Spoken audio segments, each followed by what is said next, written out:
SKTG, Barisan AJK PIBG,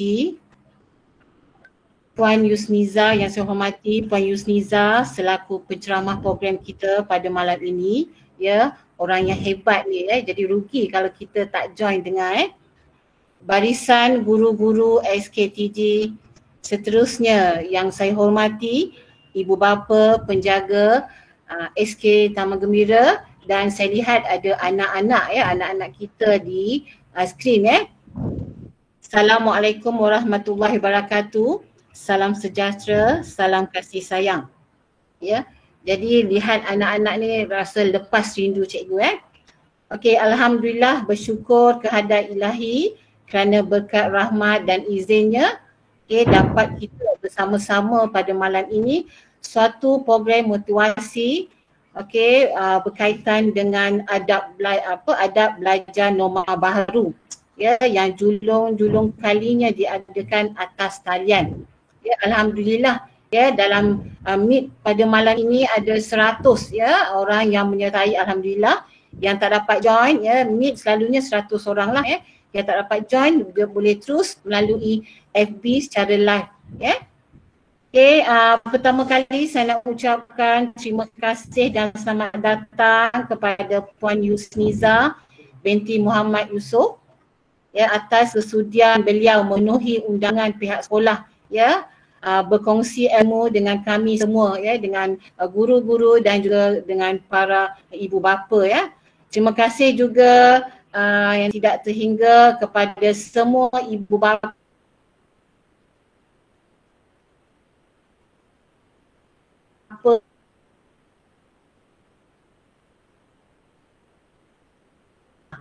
juga setinggi-tinggi penghargaan kepada semua, ya, ibu bapa, guru, ya, yang bersama-sama dalam meet pada malam ini, ya. Tuan-tuan dan puan-puan yang saya hormati, kita semua sedia maklum, ya, akan impak, ya, di seluruh dunia, ya, bukan di sekolah kita saja, di seluruh dunia, asbab daripada COVID-19, ya, termasuklah dunia pendidikan. Tanpa kita sedari, telah hampir setahun, ya, pendidikan mengalami norma baru. Ya, tahun lepas setahun, ya, kita mengalami norma baru yang kita sebutkan sebagai pembelajaran, pengajaran dan pembelajaran di rumah. Ya, sekarang ni kita singkatannya PDPR. Ya, tahun lepas kita tak mahir, tahun ni kita dah mahir dah. Apa tu PDPR? Ya, pembelajaran, pengajaran dan pembelajaran di rumah. Dengan norma baru ini, murid belajar di rumah berbekalkan nota dan video pengajaran oleh guru. Ya, sambil itu ibu bapa turut memainkan peranan, ya, sebagai guru kecil di rumah, ya, untuk penerangan tambahan kepada anak, ya, masing-masing. Ya, tidak saya nafikan wujudnya tekanan di pihak guru, ya, di pihak ibu bapa sendiri dalam menjayakan PDPR ini, ya. Banyak isu yang kita dengar, ya. Jadi malam ni kita akan dengar, ya, perkongsian yang akan disampaikan oleh Puan Yusniza, ya, bagaimana kita nak uruskan PDPR, ya, yang melibatkan anak-anak kita, ya, ibu bapa dan juga guru-guru, ya. Jadi tuan-tuan dan puan-puan yang saya hormati, saya sekali lagi ingin mengucapkan syabas dan tahniah kepada semua ibu bapa yang telah berusaha sehabis baik dalam memastikan setiap hari PDPR berlangsung dengan jayanya. Ya, ada juga yang saya dengar, ya, ibu bapa, ya, bila balik saja kerja, ya, dengan penatnya, dengan letihnya, tapi tak jemu, ya, terus membimbing anak di rumah sampai ke malam. Esok sambung lagi.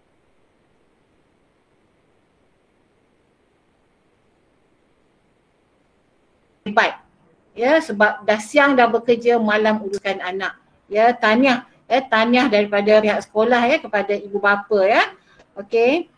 Baik, kemudian tuan-tuan dan puan-puan juga, ya, saya nak ucapkan berbanyak terima kasih, ya, ibu bapa kerana memberikan kerjasama, dalam menjayakan PDPR ini. Maka usaha daripada guru tidak akan berkesan sama sekali. Ya. Kalau guru saja yang buat, yang di pihak guru saja, ibu bapa peranan, saya rasa PDPR tidak akan dapat dijaya dengan sebaiknya. Ya. Jadi akhir sekali, ya, saya ingin mengambil kesempatan sekali lagi ingin ucapkan jutaan terima kasih kepada semua ibu bapa, guru dan juga Pak Yusniza sendiri yang sudi meluangkan masa bersama-sama dalam program ini kepada UPM, bimbingan dan kaunseling di bawah Tuan Masih yang mengadakan program seumpama ini.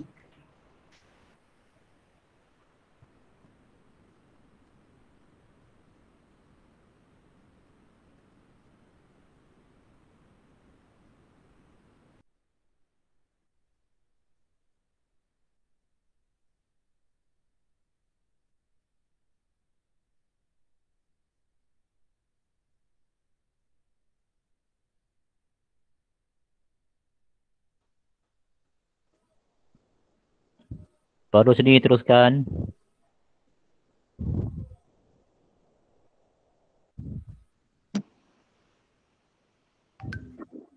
Pak Rosni dah sangkut tu Ustaz. Teruskan. Okey, sangkut je. Okey, sangkut tak apalah ya. Terima kasih pada Puan Rosni binti Noran, Guru Besar SK Taman Gembira di atas ucapan kata-kata aluan sebelum kita memulakan program motivasi pada malam ni. Jadi tadi sedikit Puan Rosni telah menyampaikan maksud PDPR tu apa. Jadi saya tak perlu nak ulas lah. Mungkin nanti dalam ceramah yang akan sampaikan nanti dia akan lebih cerita, lebih detail tentang pembelajaran norma baru anak-anak kita di masa ini. Terima kasih di atas ucapan daripada Tuan Guru Besar kita. Sebelum kita teruskan agenda kita yang utama ini, izinkan saya membacakan sedikit biodata ringkas penceramah yang kita jemput khas untuk kita berkongsi ilmu dengan guru-guru, dengan ibu bapa dan anak-anak didik SK Taman Gembira. Ya. Jadi sedikit biodatanya, mungkin saya tidak akan cerita panjang tapi kita ambil sedikit-sedikit yang kita boleh berkongsi. Beliau ialah penceramah kita Puan Yusniza binti Muhammad Yusof, pegawai SISC Plus, bertugas di Pejabat Pendidikan Daerah Sentul, SK Sentul Utama, Kuala Lumpur. Sedikit pengalaman atau pencapaian yang pernah beliau kecapi itu untuk penglibatan dirinya. Itu memang banyak, saya tengok banyak ni tapi saya ambil sebahagian saja. Itu beliau pernah menjadi Johan Pertandingan Inovasi tahun 2020. Ya. Johan Pertandingan Inovasi tahun 2020. Sentiasa sebagai penceramah jemputan dalam bidang sukan. Pernah menjadi Johan Individu dan kumpulan turn pin bowling. Dan pernah menjadi Johan persorangan, bergu dan bergu campuran badminton. Dan banyak lagi lah. Sebenarnya banyak ni tapi saya ambil sebahagian saja untuk pengetahuan semua. Di peringkat negeri juga, beliau pernah menjadi Johan kumpulan pertandingan inovasi. Pernah menjadi pembentangan terbaik Carnivore Inovasi. Menjadi pembentangan terbaik amalan terbaik SISC Plus. Pernah dianugerahkan ikon guru inovasi dan banyak lagi lah kalau saya nak sebut. Tapi itu sebahagiannya. Di peringkat kebangsaan pula, pernah menjadi Johan pertandingan slogan KPM menerajui perubahan. Pembentangan amalan terbaik Convention SISC Plus Zun Semenanjung. Dan pernah dicalonkan sebagai ikon guru dan beberapa lagi perkara yang lain.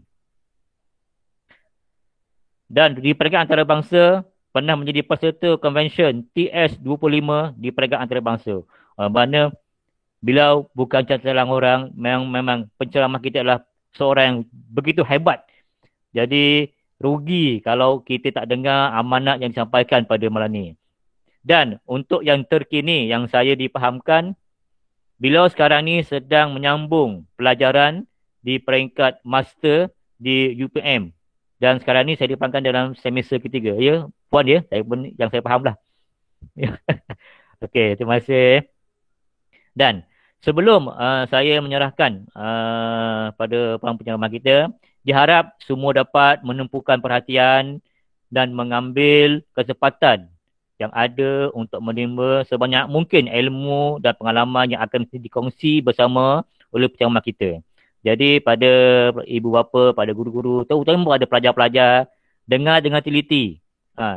Mungkin penceramah akan menyampaikan tentang apa itu PDR, sebab mungkin saya mungkin ada sedikit perubahan ya. Ada sedikit perubahan tentang tajuk. Pada dasarnya awalnya ialah tajuknya kerjasama murid, guru dan ibu bapa dalam menentukan keberkesanan PDP norma baru. Tapi mungkin malam ni Puan Yusniza mungkin akan membawa tajuk, tapi sebenarnya sama je. Tajuknya PDPR, pembelajaran dan pembelajaran di rumah yang berkesan, peranan murid, guru dan ibu bapa. Sama je dunia tu, maksud dia tu. Cuma tak bunyi lain tapi maksudnya sama. Jadi seterusnya, dengan tidak membuang masa lagi, saya menjemput penceramah motivasi kita Puan Yuslina binti Muhammad Yusof bagi menyampaikan ceramahnya. Dengan segala hormatnya, dipersilakan. Alhamdulillah, terima kasih Ustaz Ma'ruf. Panjang mukadimahnya. Ya. Saya dengar Ustaz baca saya punya biodata kan tentang badminton semua, bowling, macam saya ahli sukan pula. Nanti murid-murid ingat jemput Cia Sungkit ke, di Chongwei ke. Okey, boleh saya teruskan? Saya share screen dulu boleh ke? Okey puan, teruskan. Sementara sebab saya nak check dulu, takut nanti bila dah ni tak apa, kalau tak nampak atau tak dengar boleh tahu Okey. Okey, boleh nampak ke sekarang?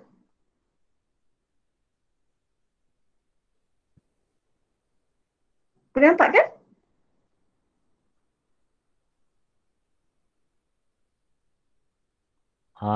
Baru keluar. Okey. Okey, boleh? Boleh. Okey, sebab tadi Ustaz berpantu, saya nak jawab pantu Ustaz lah. Okay. 2, 3 kucing berlari, mana nak sama si kucing belang. 2, 3 boleh saya cari, mana nak sama murid-murid SK Taman Gembira Kelang. Okey, terima kasih puan. Okey, yang dihormati Puan Rosni binti Noran, Guru Besar SK Taman Gembira. Yang dihormati YDP PIBG Tuan Haji Zulkafli bin Ma'rus. Yang dihormati NYDP PIBG TPR Haja Yusrina binti Muhammad Yusof. Yang dihormati Cik Rozaidi bin Azizan PK Kurikulum. Encik Muhammad Ma'ruf bin Muhammad Mindar PK HEM. Encik Azman bin Ali PK Koko. Cik Wan Amira binti Muhammad Arifin penyelaras PKI.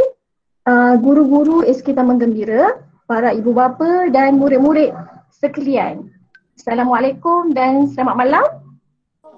Selamat malam macam nak cakap pergi tidur pula. Selamat malam. Selamat sejahtera. Okey, untuk pertama kalinya saya nak ucapkan terima kasih atas jemputan pada malam ini kerana diberi peluang untuk berkongsi sedikit ilmu. Sebenarnya daripada biodata tadi pun saya tak adalah seperti yang Ustaz kata, saya pun jadi takut pula bila Ustaz baca macam tu. Okey. Sebelum saya jadi cikgu, saya berpengalaman sebagai juruanalisa sistem di Jabatan Agama Islam Selangor, JAIS, selama 3 tahun. Kemudian barulah saya masuk di arena pendidikan ni lah. Okay. So untuk hari ni kita bersama-sama pada malam ni, saya dapat tahu ada ibu bapa yang bekerja di siang hari tapi dapat bersama-sama pada malam ni. Terima kasih, Alhamdulillah kerana memperuntukkan masa berharga ini untuk anak-anak kita. Sama-sama kita dengar supaya kita sama-sama faham dan sama-sama bekerjasama untuk apa yang kita hasratkan. Jadi tahniah untuk ibu bapa yang hadir pada malam ini dan juga kepada murid-murid, anak-anak SK Taman Gembira yang saya nampak begitu gembira sekali di awal Google Meet tadi. Semoga gembiranya malam ini samalah gembiranya adik-adik, anak-anak sekalian dalam kelas. InsyaAllah. Ya, nampak sangat gembira, teruja. So, bila ada penglibatan yang macam ni, kita rasa seronok kan. Maksudnya ada penglibatan yang penuh. Jadi bila kita nak memberi tu, orang yang menerima pun akan dapat lah. Kalau macam cikgu mengajar dekat online, kalau murid tak hadir, macam tu dah yang murid rasa. Okay, so hari ni tajuk yang Ustaz beritahu tadi sama, betul. Semua diolah semula. Saya letak di sini PDPR dan PBD berkesan. Okay, PBD ni pentaksiran bilik darjah. Okay, sebab dia ada kaitan dengan PDPR ni. Okay, memerlukan kerjasama murid, guru dan ibu bapa untuk menentukan kejayaan PDP norma baru. So kita semualah yang dalam ni. Ada murid, ada guru dan ada ibu bapa ya. Okey, saya daripada Pejabat Pendidikan Sentul. Bangunan pejabat itu, bukan saya punyalah, bangunan pejabat pendidikan itu berkongsi dengan SK Sentul Utama. Seperti yang Ustaz baca tadi lah. Okey. Saya ke skrin seterusnya. Boleh nampak tak skrin saya bergerak?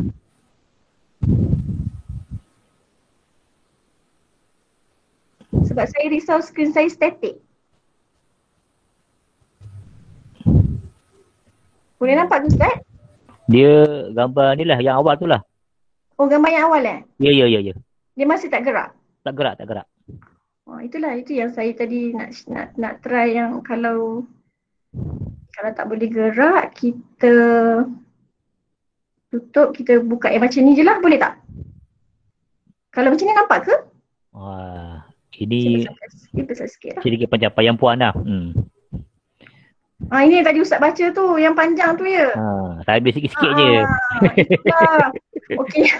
Kalau nampak kat signboard jalan tu kan, ada menerajui perubahan tu, itu slogan lah yang saya menang tu. Ikon-ikon tu sebab saya sebenarnya minat inovasi, jadi tu yang banyak baca tadi tentang inovasi kan. Dan saya juga adalah ahli pertubuhan pendidik Malaysia. Dan sekarang sedang pembelajaran macam Ustaz kata tu juga. Dan banyak dah terlibat dengan pembentangan panel dan juga ceramah. Saya berkongsi sedikit apa yang kita perlu tahu pada malam ini. Okey, saya teruskan. Ini antara gambar pencapaiannya. Pernahlah keluar radio bernama untuk wanita dan inovasi.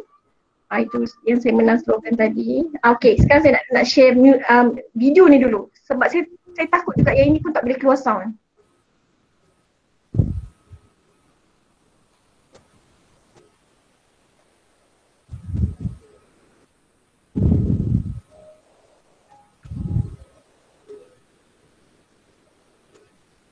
Tak keluar suara puan. Tak keluar suara kan? Tak ada. Tapi boleh baca dia punya lirik. Bolehlah baca dia punya itulah.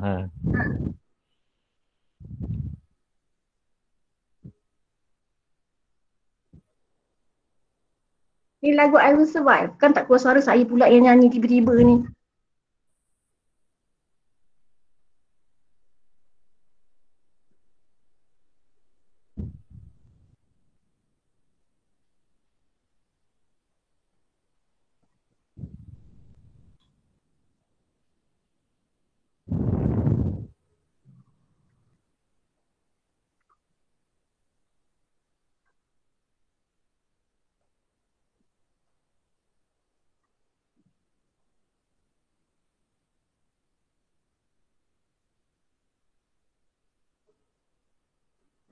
Skrin saya masih ada lagi ke? Dia tak ada suara. Tak ada suara tapi masih kelihatan Masih ada tapi yang.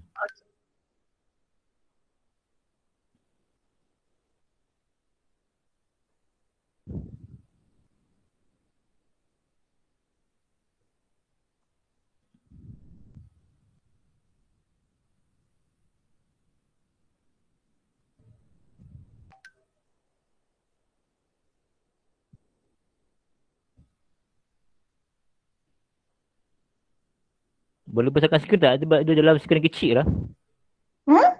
Skrin kecil. Skrin kecil, gambar kecil je. Tapi okey kejap saya try. Sebab bila saya besarkan dia tak boleh. Dia sekarang nampak tak besar? Boleh kan? Kalau besar ni. Dia masih kecil.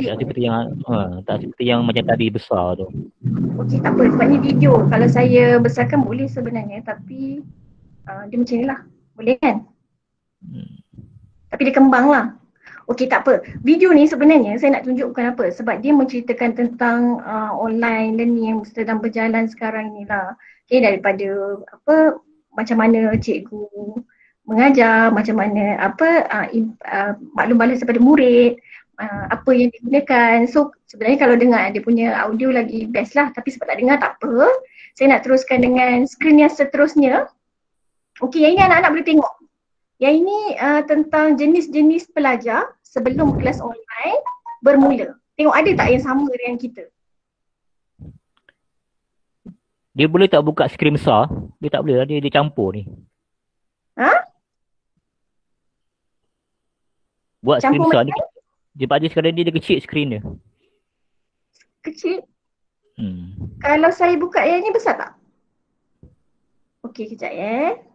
Sebab tu tadi saya mula-mula saya nak try skrin tu sebab saya risau dia tak running macam ni lah.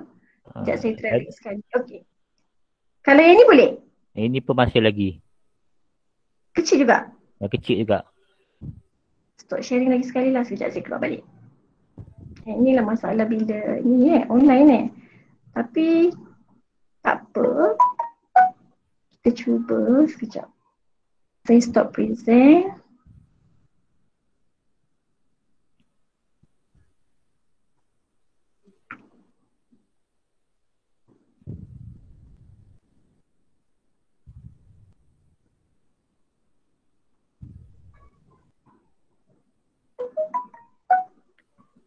Okey, besar.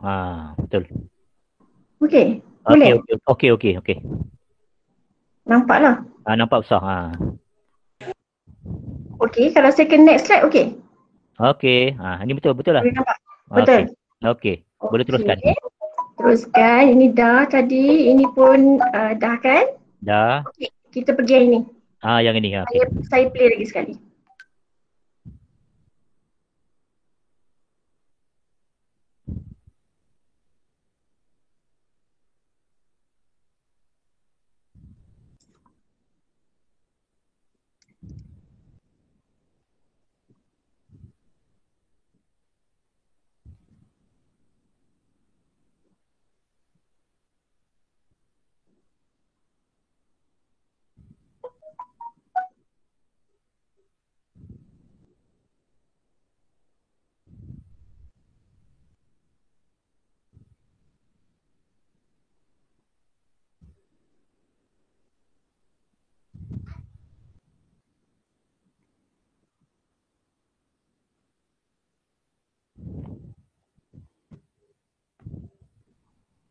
Tengoklah gelagat ni, ada tak yang sama dengan gelagat masing-masing ni?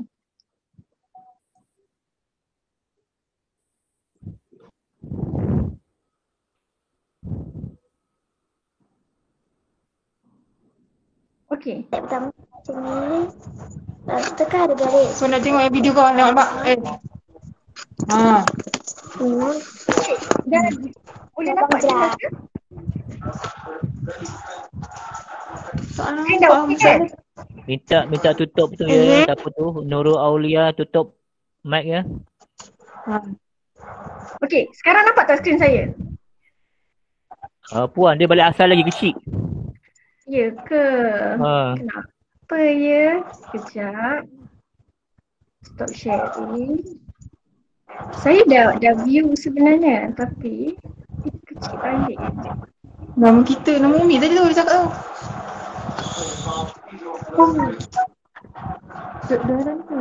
Nurul Aulia tutup ke Share entire screen. Kalau saya share ini, dia akan pergi ke situ. Sekejap ya. Dah mula ke? Dah mula. Dah mula tapi dia punya skrin ni kejap kecil, kejap besar, kejap ada, kejap tak ada. Sekejap ya. Okey, kalau saya try cara yang ini, boleh nampak tak? Ini mana masih gelap, tak keluar apa. Boleh nampak? Tak nampak, dia gelap. Gelap? Tak keluar apa. Tak keluar apa pun? Tak keluar apa-apa. Okey. Sekejap, kita cuba yang ni pula. Kenapa dia tak keluar apa-apa pula ni? Okay. Stop present. Selalu saya present okey je. Kenapa malam ni tak okey?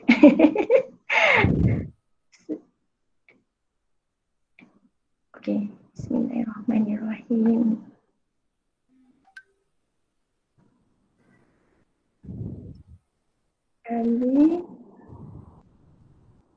Sorry. Okey, boleh nampak? Tak keluar lah. Tak keluar? Tak keluar. Sebab tahu tak kenapa saya tanya banyak kali? Sebab bila saya present, dia tulis macam ni. Dia kata ada orang lain yang present selain saya.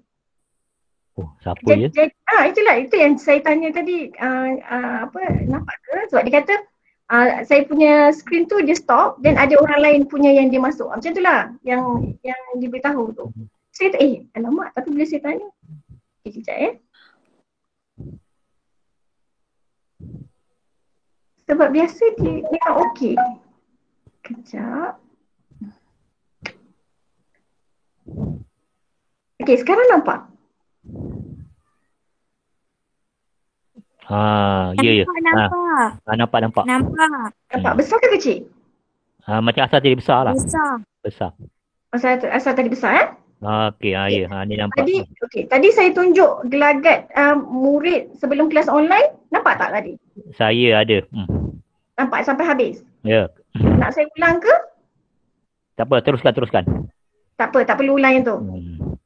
Okey. So itu antara gelagat murid sebelum kelas online. Okey, ada yang sibuk nak makan. Ada yang belum bangun tidur lagi. Ada yang kemas-kemas meja, ada yang betul-betulkan rambut. Jadi kita boleh nampak lah situasi tu. So sekarang kita nak tengok gambar seterusnya. Ini tentang online study juga. Boleh nampak tak itu ada cikgunya, ada ibu bapa, ada mak ya, ibu di situ. Ada studentnya. Student juga goyang kaki. Tapi yang buat kerja sekolah, siapa? Ibu yang sedang nampak bersungguh. Boleh nampak kan kat skrin kan? Ya, nampak. Okey. Itu gambar yang tentang gelagat murid jugalah. Ini pun satu lagi. Sedang goyang kaki tu muridnya. Yang sedang bertukar lumus tu ibu bapanya. Mungkin dah terjadi macam ni, tapi saya pasti anak-anak SK Taman Gembira bukan macam ni kan. Mesti anak-anak SK Taman Gembira macam ni. Yang gembira dalam PDPR-nya. Okay? So, dalam PDPR ini, pembelajaran di rumah ini ada banyak sangat isu-isu yang terjadi.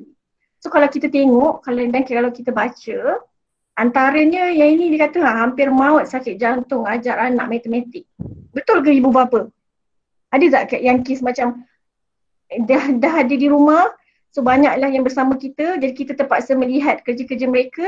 Kadang-kadang kita rasa macam geram dan memang nak marah lah sebab ajar berkali-kali pun macam kurang faham kan. Tapi janganlah sampai ada yang nak hampir maut ya. Okey, anak-anak macam itulah. Macam itulah cikgu kat sekolah dan macam itulah juga kita yang di rumah. Jadi, menyentuh tentang isu PDPR ini ada banyak isu yang berlaku. Jadi kat sini saya senaraikan antaranya ya. Okey. Sebelum itu tadi guru besar ada beritahu tentang apa dia PDPR. Okay, semua maklum PDPR itu adalah PDP yang berjalan di rumah disebabkan wabak atau pandemik seperti sekarang inilah. Okay, jadi boleh nampak skrin saya? Nampak. Nampak Okay, jadi bila berlaku bermacam-macam isu, kita menjangkakan atau merisaukan bahawa yang PDPR ini tidak berapa berkesan atau tidak berapa berjaya. Tetapi hanya ini saja pilihan yang kita ada antara kesihatan dan pembelajaran. Kedua-duanya sama penting, tapi kita mestilah mengutamakan kesihatan. Dalam waktu yang sama pembelajaran itu mesti sentiasa berlaku ya. Sebab sekarang memang musim persekolahan dan kita tak nak anak-anak ini tertinggal. Banyak sangat sebab daripada tahun lepas kita dah bermula dengan PKP. Jadi kita memang kena membiasakan diri kita dengan PDP norma baru ini. Okey, dan PDPR ini terbahagi kepada dua. Kita tahu ada online dan juga ada offline. Okey, ada satu lagi yang sebenarnya kalau kita masukkan jadi 3 itu offsite. Tapi offsite ini kita tak gunakan sebab kita bukan berada dalam kawasan yang mengalami bencana. Jadi kita boleh gunakan sama ada online atas talian ataupun offline luar talian ataupun kedua-duanya sekali. Okey. Atas talian ini sebenarnya selalu kita sebut antara atas talian dalam talian, tapi kalau dalam istilah sebenar kita sebut sebagai dalam talian ya. Kalau tengok kamus dewan dalam talian lah, tapi biasa kita sebut bahasa pasang atas talian. Jadi kalau atas talian dalam talian ini macam dalam real time lah yang berlaku. Sekarang ni kita sedang dalam online, real time. Tapi kalau offline tu di luar daripada kita menggunakan capayan internet. Okey, ini isu yang kita dapati sepanjang PDPR ini berlangsung.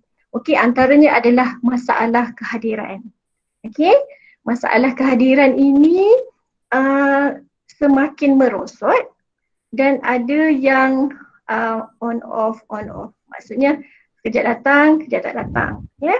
Jadi kita sangat risau apabila kehadiran ini semakin mengurang dan merosot, maka anak-anak akan tertinggal banyak dan banyaklah nanti kita nak cover balik. Okay? Disebabkan tu malam ni kita jumpa, kita nak sama-sama beritahu apa sebenarnya yang perlu kita buat dan kenapa kita kena hadir. Okay? Yang kedua adalah tentang pengetahuan mengendalikan dan menggunakan ICT. Jadi isu kehadiran ini mungkin dipengaruhi oleh berbagai-bagai aspek. Antaranya mungkin bila pengetahuan kita mengendalikan dan menggunakan ICT ini kurang, jadi kita rasa bosan dan kita rasa macam tak apalah, asyik ada masalah ni je, saya pun tak tahu guna jadi tak payah hadir lah, sama je. Macam yang berlaku sekarang ni lah tadi. Kan bila ada masalah internet, sekejap nampak, sekejap tak nampak, sekejap hilang, sekejap ada, jadi itu mengganggu kita punya fokus. Jadi kita tak naklah perkara-perkara ini mengganggu fokus kita untuk hadir dalam PDPR. Sebab seperti yang saya kata, ini sahaja cara yang kita boleh buat. Selain sekarang ni dah nampak dah ada Didik TV yang cuba untuk membantu juga supaya murid-murid terus belajar. Okey, kemudian kita tengok pula isu keberkesanan PDPR. Ya, bila kehadiran merosot, maka adalah efeknya, kan? Ataupun begini, bila kita tengok PDPR ni tak memberi apa-apalah kepada saya datang ke tak datang sama je, tak payah hadir lah, sama je kalau saya masuk pun saya tak faham. Jadi itu pun disebabkan salah satu yang mempengaruhi. Okey, seterusnya adalah isu tentang pentaksiran bilik darjah. Okey, pentaksiran bilik darjah ini adalah di mana guru-guru akan menilai dan mentaksir murid-murid ni sepanjang pembelajaran sebab dia proses yang berterusan. Kita tidak ada peperiksaan. Kalau ada peperiksaan, kat situ berlakunya penilaian. Tapi sekarang kita dah mula dah, daripada sebelum ini pun dah ada PBD ini. Jadi kalau tak hadir, kita ketinggalan dan bagaimana guru-guru nak mentaksir murid-murid? Macam mana guru-guru nak taksir adik-adik semua?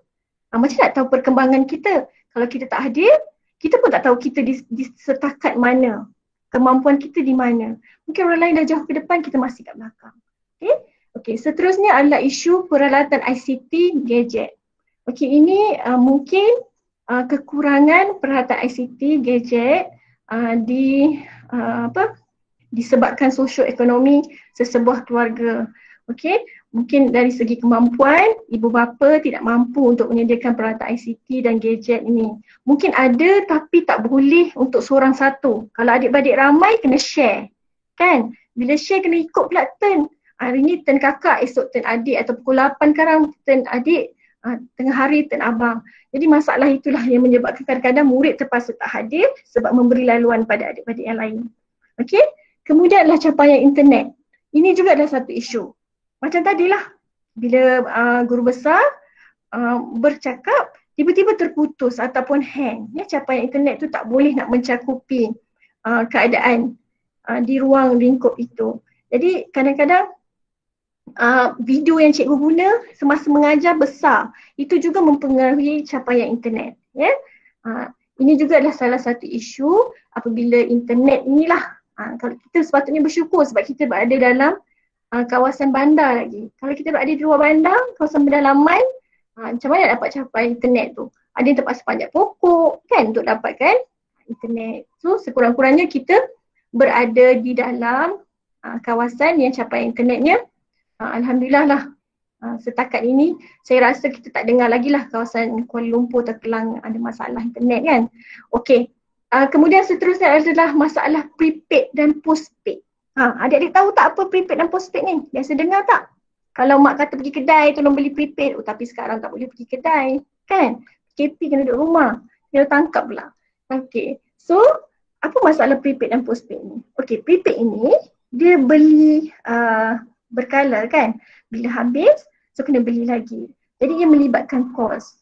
Kemampuan ibu bapa untuk beli prepaid ini secara berterusan juga satu isu juga.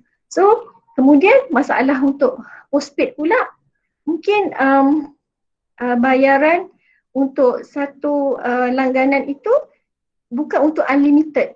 Mungkin unlimited untuk internet. Jadi capaiannya terhad juga. Ini pun boleh mempengaruhi ya. Okey, seterusnya adalah isu untuk lambakan kerja rumah. So yang kita sedang kedengaran sekarang ini adalah isu inilah. Ada ibu bapa yang kata kerja rumah terlalu banyak.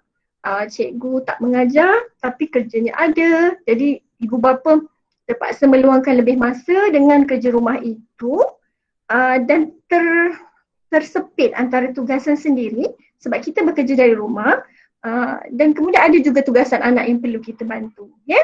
Jadi isu-isu inilah yang kita sebenarnya nak cuba sama-sama melihat dan cuba atasi sebab kita tahu kalau macam mana pun pasti ada isu, cuma mungkin kita boleh kurangkan atau mengatasi secara berhemah lah. Okay.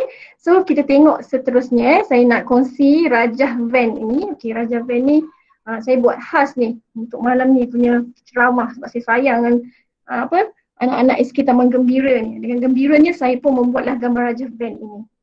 Okay, boleh nampak kan gambar Rajah ni? Boleh Ustaz? Okey, nampak. Okey.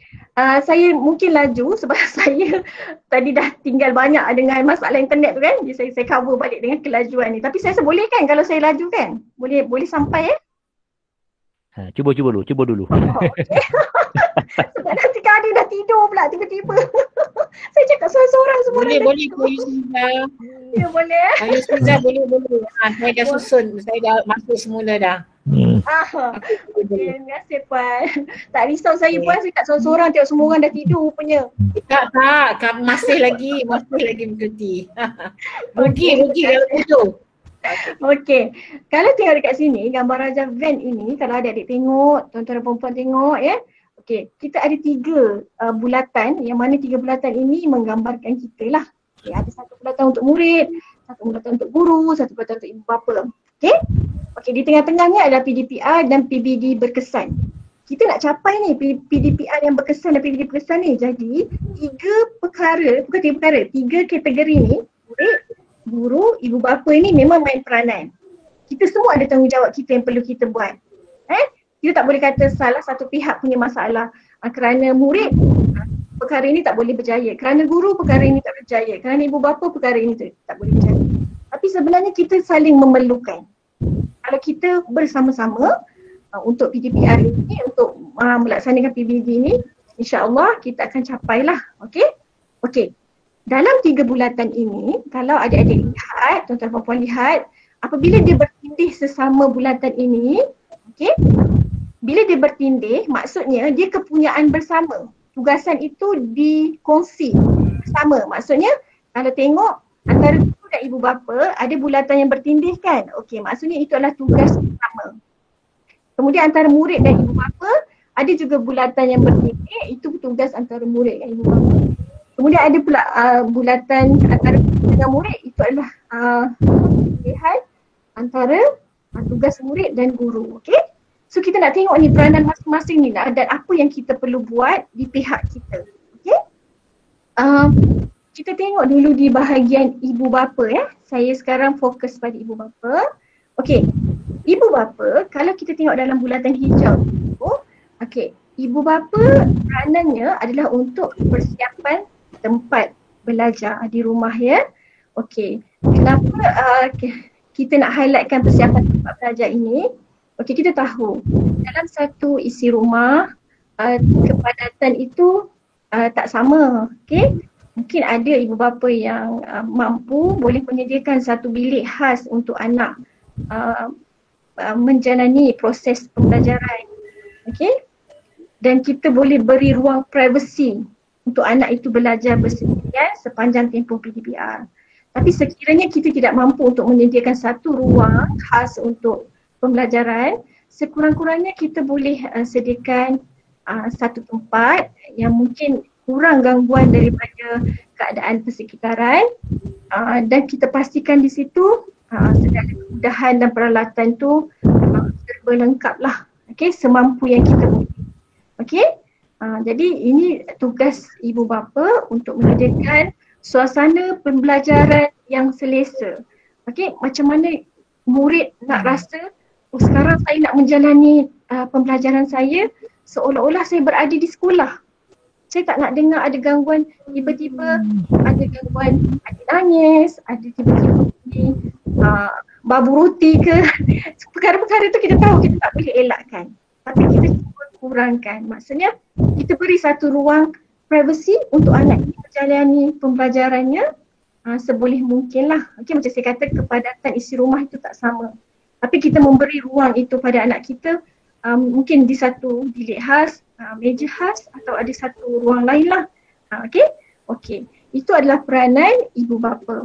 Apabila kita melihat pula peranan ibu bapa berkongsi pertindihan di tengah-tengah itu bersama guru. Saya tulis di situ ada senarai semak, ada pengawal, ada pembimbing dan ada pendorong. Okey. Apa dia maksud senarai semak tu? Okey, senarai semak ni kita nak ibu bapa dan guru ini saling berhubung untuk mengetahui apa yang diperlukan. Contohnya, guru mungkin boleh berbincang dengan ibu bapa tentang kaedah yang sesuai untuk pelajaran anak-anak. Okey, contohnya mungkin boleh buat senarai semak sama ada kalau tak boleh menjalankan secara online, apakah pilihan lain yang boleh dibuat? Apa pilihan yang lebih selesa? So maksudnya ibu bapa ada pilihan dan boleh berkongsi masalah dengan guru, dan guru sebolehnya bertoleransi lah sesama ibu bapa dan guru lah untuk mendapatkan kata sepakat antara pembelajaran itu yang mana satu pilihan. Okey, kalau tak boleh online, kita boleh tak buat secara offline ini, tapi kalau offline itu macam mana? Kalau nak online pula bagaimana? So maksudnya senarai semak ini adalah untuk ibu bapa dan guru mengimbangi kesesuaian lah. Okey. Kemudian pengawal, pembimbing dan pendorong di situ. Okey.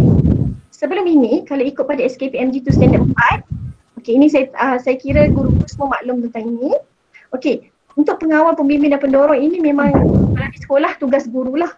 Tapi sebab sekarang kita berada di rumah, okey, maka kita berkongsi perkara ini bersama dengan ibu bapa.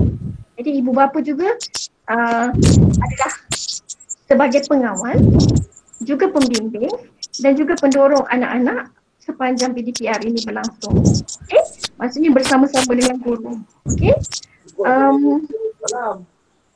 Kemudian kita lihat pula kepada, saya dengar ada gangguan suara. Okey, teruskan. Boleh? Tak, sebab bila ada gangguan suara saya tak dengar. Saya jadi macam Siti Fatimah tolong tutup. Sorry okay. Sebab bila ada gangguan tu dia jadi berdesing. Okey. So seterusnya sekarang kita nak lihat, ya apa sayang? Kenapa tu? Siti Fatimah tolong tutup mic. Siti Fatimah, nanti kita nak tengok ni tugas Siti Fatimah dekat murid ni. Sabar dulu, kita pergi dekat ibu bapa, sekarang saya nak pergi kat guru pula. Boleh Siti Fatimah? Okey, teruskan. Okey, good girl. Terima kasih Siti Fatimah. Okey, sekarang kita nak tengok pula guru. Di mana peranan guru dimainkan di situ. So sekarang ni tertulis di situ, okey, guru adalah perancang dan juga penilai.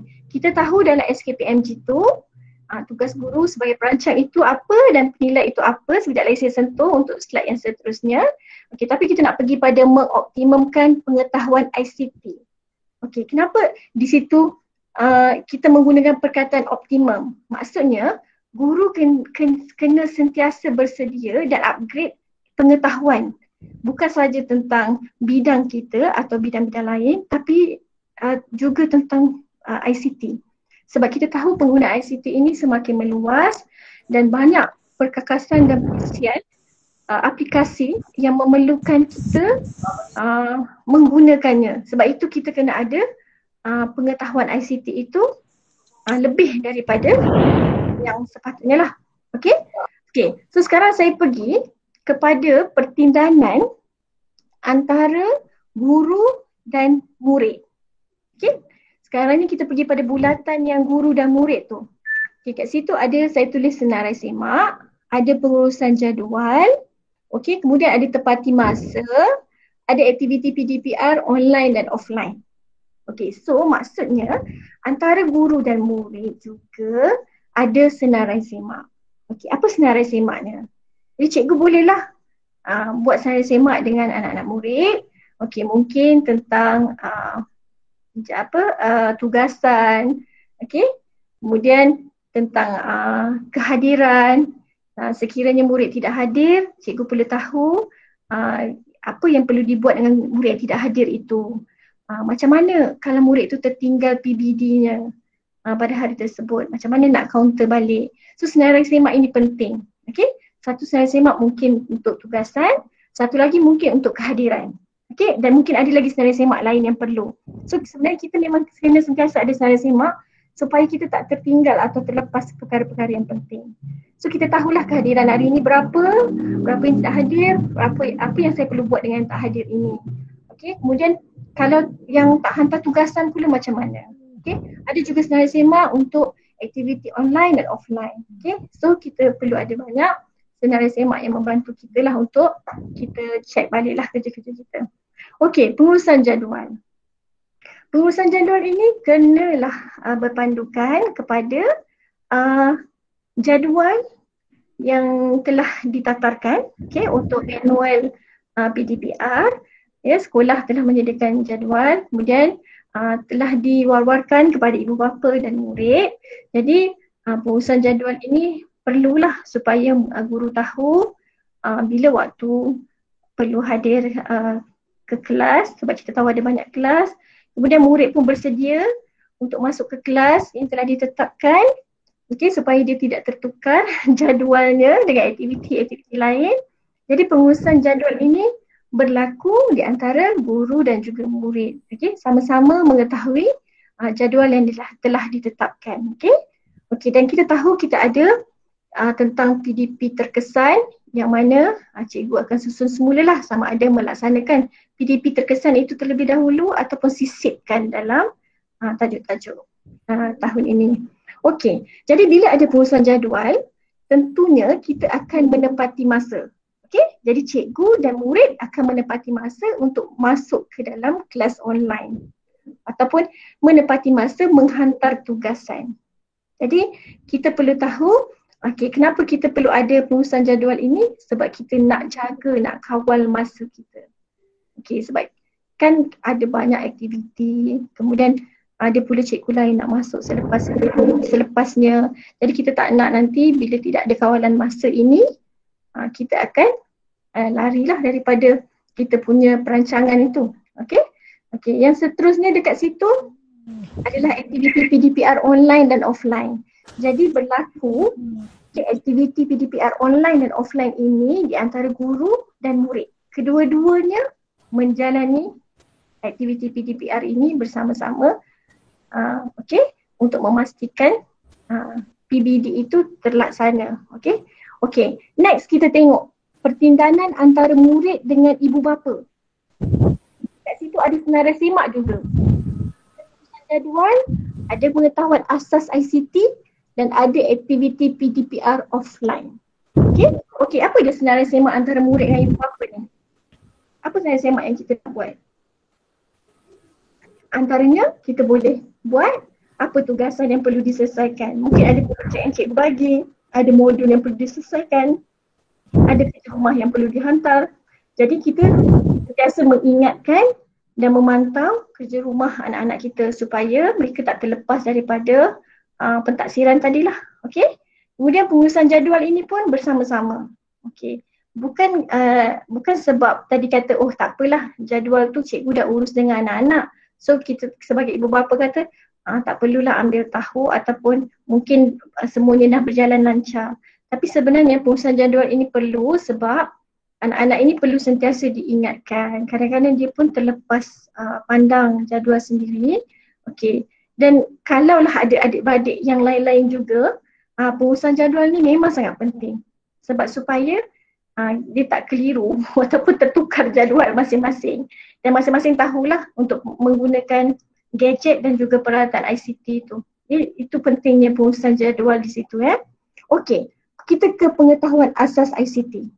Kenapa kat sini saya letak pengetahuan asas ICT? Sebab untuk PDPR, okey, bila melibatkan online, sekurang-kurangnya ibu bapa dan murid perlu ada sikit pengetahuan ICT. Contohnya, macam mana nak buka, nak on, macam mana nak off, macam mana nak kendalikan peralatan itu. Itu kena tahulah supaya nanti kan tak berlaku perkara-perkara yang tak diingini. Contohnya, berlaku baru-baru ini sedang cikgu mengajar, tiba-tiba pelajar ini share screen gambar yang bukan-bukan.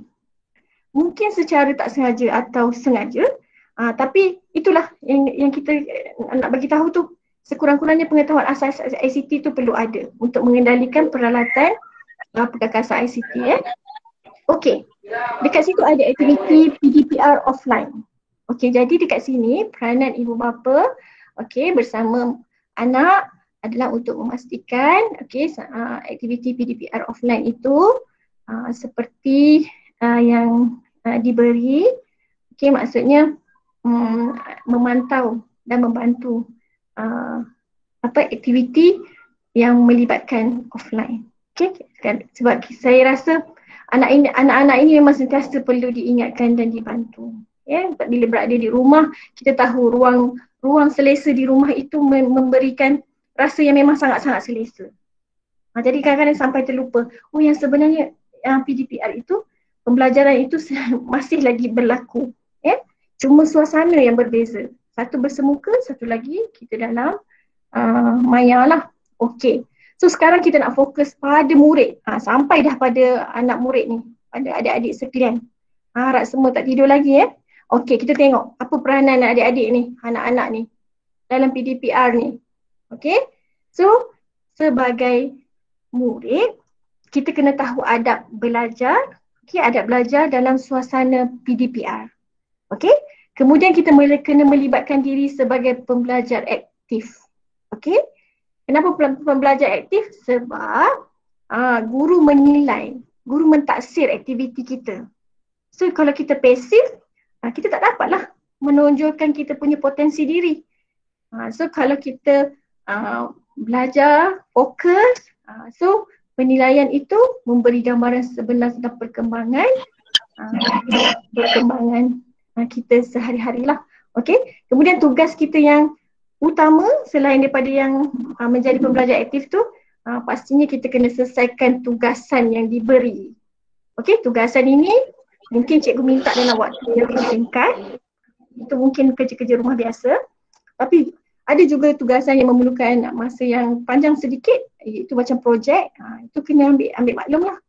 Bila tarikh yang perlu dihantar tu, sebab tu kita perlu ada senarai semak tadi. Okey? So, kalau kita semua memain peranan di bidang masing-masing, di bahagian masing-masing, insya-Allah kita memang menghasratkan PDPR dan PBD ini akan berkesan dan akan sampai.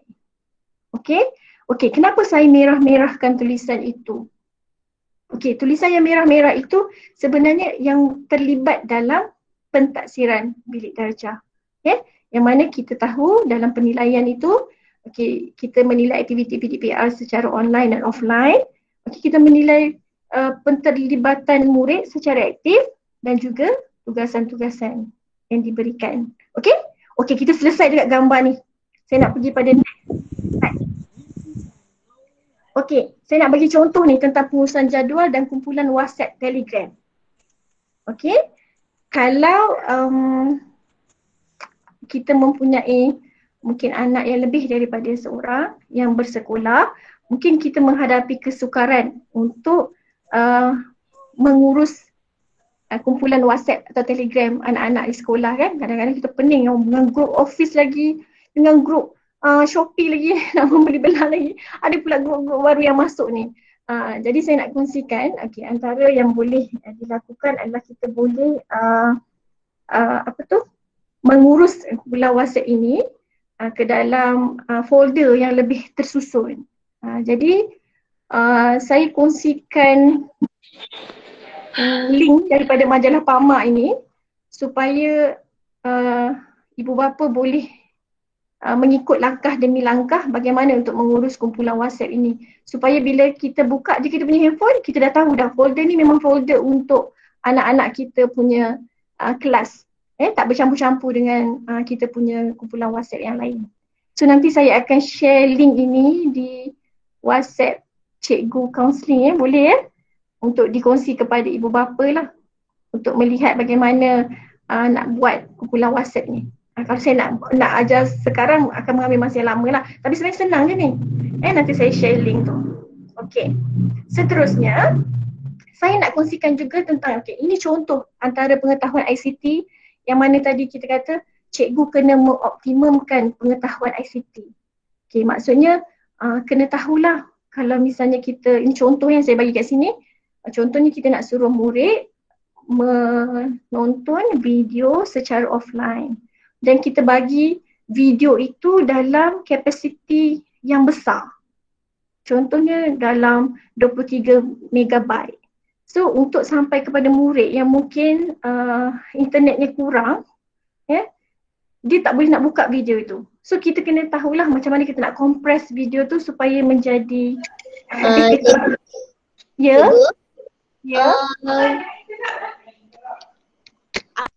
apa tu? Hilang dah? Okey. Cikgu, Saya. ni apa tadi? Saya terlepas sekejap, saya pergi tandas tadi. Ni apa? Yang mana? Cikgu? Yang cikgu tengah cakap ni, gambar apa ni? Oh yelah, saya tengah cakap lah ni. Saya ulang balik untuk awak. Okey, terima kasih cikgu. Kenapa pergi tandas tak cakap? Yang saya katalah, please teacher may I go out.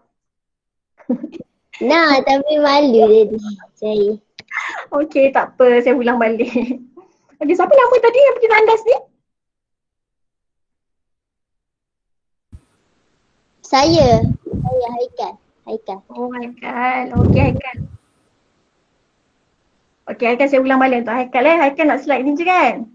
Okey, ini sebenarnya Haikal, saya tunjuk contoh untuk cikgu. Kalau cikgu bagi Haikal video yang besar untuk Haikal tonton dalam WhatsApp ataupun dalam komputer, kan? Kalau masa tu Haikal tak cukup internet, data, Haikal tak boleh buka video tu. Jadi dengan video kompresor Panda ni boleh bantu cikgu untuk kecilkan saiz video tu. Jadi Haikal boleh buka dan boleh tengok lah. Kalau saiz video tu besar, macam mana Haikal nak buka sebab Haikal punya data tak cukup nak support. So saya bagi contoh, cikgu boleh dapatkan banyak sangat ilmu-ilmu tentang ICT ini. Di YouTube ada, di berbagai-bagai media sosial kita boleh dapat perkara-perkara ini. Sebab saya rasa sekarang ni memang ramai sangat orang yang cuba membantu cikgu untuk PDPR ini. So maksudnya cikgu boleh dapat ilmu tu di hujung jari je. Okay, kat YouTube tu banyak sangat. Boleh ajar tentang cara buat quiz, macam mana nak kendalikan quiz di Telegram, di Google Form, kemudian boleh buat games. So ini antara contoh-contohnya lah. Okey Haikal? Haikal faham tak saya cakap ni? Ke laju sangat? Okey cikgu, tak apa, saya faham. Terima kasih. Okey, good boy. Thank you. Saya takut nanti saya cakap lambat-lambat kan Haikal tidur pula. Okey, so ini adalah video compressor Panda untuk resize and compress video. Ini contoh saja saya bagi contoh. Maksudnya inilah antara pengetahuan ICT yang perlu kita upgrade. Okey, untuk memudahkan perjalanan PDPR kita. Okey, so sekarang kita nak pergi pada ini untuk adab belajar dari rumah. Ini memang khas untuk anak-anak ni. Saya nak fokus ke anak-anak ni. Sebelum anak-anak tidur, kita pergi kat slot anak-anak dulu. Okey, boleh Okey, adab belajar dari rumah. Kalau tengok dekat sini ada 3 bulatan tu. Bulatan kecil, bulatan besar. Macam lagu pula. Kan? Bulatan kecil, bulat lah lagi. 6 kali 6, 36. Okey, kita tengok dekat bulatan ni. ada warna kuning, ada warna merah, ada warna hijau kat situ. Okay? Kita fokuskan satu persatu. Saya nak pergi dulu pada persiapan diri. Okay, ini sebenarnya adalah macam mana kita punya persediaan untuk menghadapi kelas online. Okay? Jadi perkara apa yang kita nak buat sebelum kita pergi kelas ni? So, Sebolehnya kena mandi lah walaupun kita kat rumah kan. Walaupun dalam komputer je orang nampak kita tak ada bau. Tapi bukan sebab kita nak orang je pandang kita selesa, tapi kita sendiri. Keselesaan itu untuk diri sendiri. Bila kita mandi, kita segar, kan kita bersiap, so kita akan lebih fokus. Kan kalau kita bangun, tidur dengan tak mandinya, atas katil buka kita punya online class, lepas tu kita pun tertidur balik. So persiapan diri ni penting. Bangun saja tidur kalau kelas pagi. Okay, kita dah bersiap dah, ya, bersiap mandi, sarapan, dan dah bersedia dah dengan kelas yang ditentukan. Cikgu bila dah habis itu? Apa dia? Bila nak habis? Kejap lah, nak habis lah ni. Ni slide awak ni, nanti lepas tu awak boleh tidur ya. Okay. So, selepas mandi, sarapan, okay, kita nak pergi pada ni, adab berpakaian. Okay, walaupun kita berada di rumah, okay, kita tak semestinya kata, oh saya selesa lah pakai seksi macam ni. Kan? Tak boleh lah. Saya boleh pakai seluar pendek ke, t-shirt dengan pendek ke. Sebenarnya tak boleh. Bila kita nak masuk PDPR, kita tahu kita kena on video, kamera. So kita kena memakai pakaian yang memang kena tutup aurat lah. Tapi yang memang selesa untuk sesi PDPR itu bukan selesa untuk dipakai tapi selesa untuk dipandang juga. Tak naklah nanti kita keluar kat skrin tu dengan pakaian yang tak sepatutnya. Okay. Kemudian sebenarnya kalau nak ikutkan, kalau saya tengok di Facebook, ada je ibu bapa yang dia nak bagi suasana PDPR itu, dia memakaikan uniform kepada anak-anak ni supaya anak-anak ni rasa yang dia sedang belajar. Tapi itu terpulanglah kepada situasi dan kehendak masing-masing ya. Tapi yang penting pakaian tu kena pakaian yang bersesuaian lah. Okey. Bila dah mandi, dah pakai dengan keadaan yang memang tertib, kita kena pastikan peralatan, buku, alat tulis semua ada. Okey, bukan masa tu nak cari mana buku, mana alat tulis, mana peralatan ICT yang kita nak gunakan. So kita dah buang masa dekat situ dan kita dah tertinggal banyak kalau cikgu dah mulakan kelas. Jadi persiapan diri ini penting. Okey, kita tengok pula pada kawalan peranti. Okey, ini penting. Bila cikgu sedang bercakap, kita kena pastikan mikrofon kita off. Okey, tapi video on. Supaya interaksi antara kita dengan guru itu berlaku. Okey, kalau adik-adik anak-anak semua tutup video, macam mana cikgu nak nampak? Jadi bila video on, kita tahu yang murid itu bersama kita dan memberi fokus pada pembelajaran. Okey, dan kita hanya onkan mikrofon bila perlu. Bila perlu ni maksudnya bukan saja-saja nak cakap tanpa ada tujuan, tapi kita mesti on bila kita nak bercakap, bertanya soalan, kita nak berbincang, kita nak bagi maklumat. Okey, bukan sengaja on mikrofon tanpa perlu. Sebab apabila kita on mikrofon pada waktu yang tak sesuai, macam saya beritahu tadi, waktu saya bercakap, kalau ada orang lain on pada waktu yang sama, dia akan berlaku gangguan line. Dia akan jadi bingit tau, ada bunyi macam tu. So kita akan jadi macam sama ada sakit telinga, kita pun dan tak jelas apa yang orang dengar apa kita cakap. So sebab tu, kita kena pastikan kelas online itu berjalan dengan teratur bila kita kontrol kita punya mikrofon, dan juga peranti yang lain lah.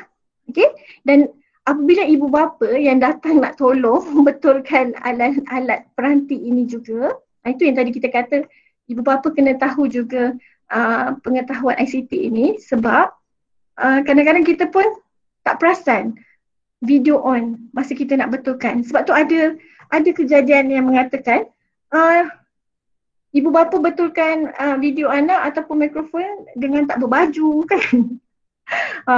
Macam tadi saya kata, kalaulah ruang belajar itu kita tak sediakan untuk anak belajar. So kalau dia belajar di ruang yang memang tempat lalu lalang kan, masa itulah kita nampak kan, masa itulah nak berlonggeng Hantu berlonggeng tak? Berlonggeng tu cakap ni 9. Masa itulah tak pakai baju, lalu lalang. Jadi kita nampak satu persekitaran yang tak berapa bagus lah kan. So memang berada di rumah tapi kita yang kawal persekitaran itu. Jadi kita kena tahulah tentang adab-adab ini. Jadi kemudian ada ruang chat kan dekat kita punya Google Meet, kita punya Zoom, kalau cikgu guna Zoom atau Meet. Okey, ruang chat ini pun adik-adik dan anak-anak janganlah pula pergi cakap-cakap dengan kawan-kawan. Janganlah tanya khabar lebih-lebih kan. Maksudnya dia mengganggulah cikgu yang sedang mengajar. Ruang chat ni kita guna hanya perlu bila kita nak tanya soalan ataupun kita nak beri pendapat. Okey? Sama juga yang share screen ni. Okey, share screen ni pun hanya cikgu yang akan share screen. Sebab cikgu nak tunjuk apa yang dia nak diajar untuk hari itu. Okey? Tapi kalau misalnya cikgu suruh kita share screen untuk kita buat presentation, persembahan, itu boleh. Tapi jangan dengan sengaja kita tertekan share screen. Itu pun mengganggu. Okey? Okey, ini kawalan peranti. So sekarang kita nak pergi pada fokus. Okey? Bila PDPR ini memang memerlukan fokus yang lebih sebab kita berada di persekitaran keselesaan kita, iaitu di rumah sendiri. So fokus tu memang sangat penting. Okey? Kita kena tetapkan niat dan berdoa. Okey, bismillahirrahmanirrahim.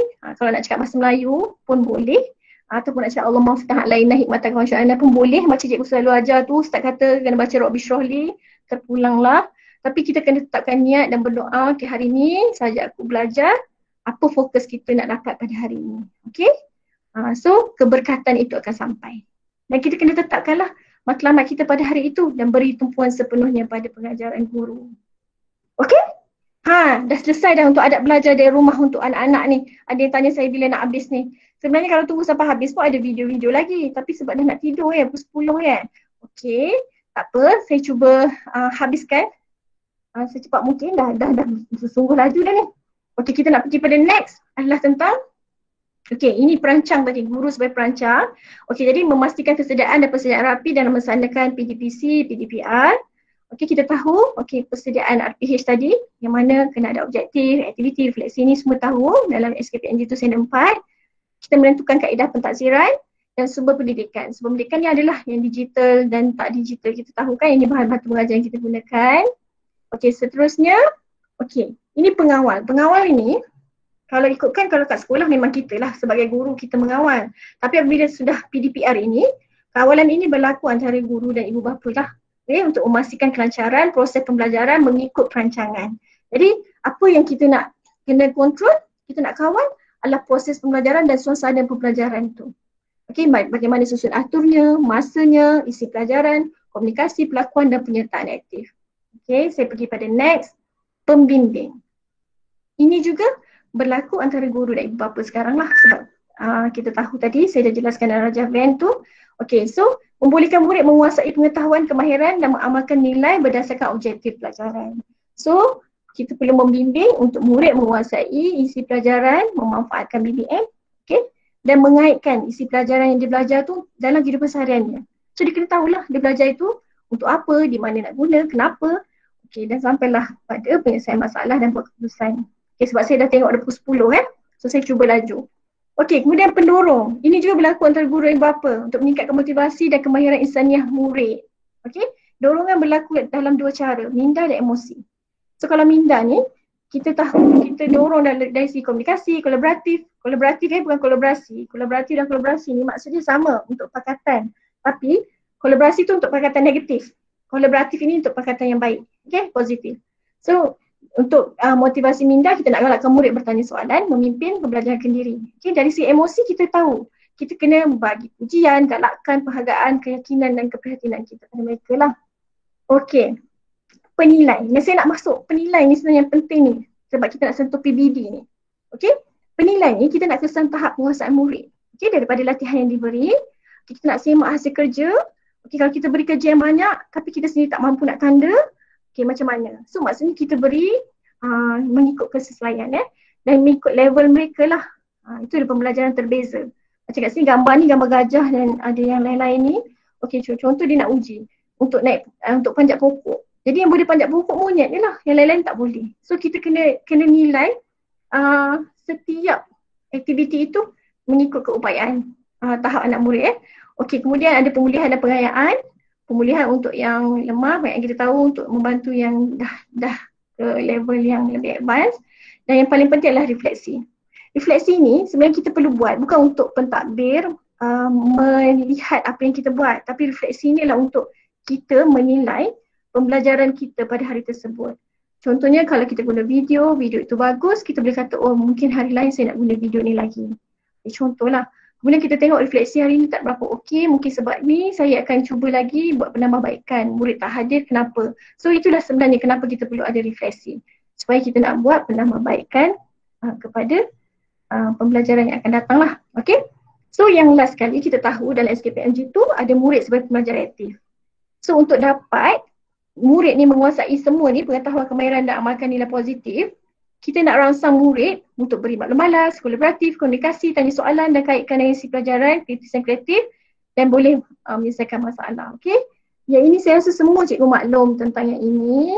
Saya nak teruskan, saya nak pergi masuk PBD ni. So, saya nak stop sharing yang PBD ni, tapi saya takut nanti bila saya stop sharing ni, saya tak boleh masuk sini balik macam tadi. So, saya teruskan dulu. Saya habiskan kat sini dulu, nanti saya masuk yang slide yang PBD tu sebab itu yang kita punya penekanan ke atas PBD. Okey, PBD ni penting sebab kita nak mentaksir murid kita secara berterusan, nak melihat perkembangan anak-anak ini dalam kehidupan sehari-hari. So kita nak mereka jadi murid yang menjadi secara holistik. So kita tak nak jadi macam video ni ada suara sebenarnya, suara lagu Siti Nurhaliza. Nazam Lebaran. Okay. Ya. Faham.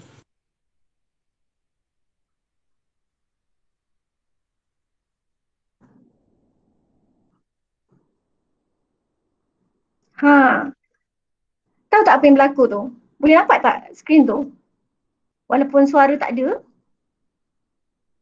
Boleh nampak tu suara? Boleh? Mukanya tu je lah. Boleh. Sebenarnya kalau saya alih suara, saya play lagi sekali jangan lagu Siti Nurhaliza dah Berdindang mari berdindang. Dia macam tu sebenarnya. Okey? Sebenarnya okey. Kita tak nak murid kita ni syok sendiri tanpa panduan yang kita beri.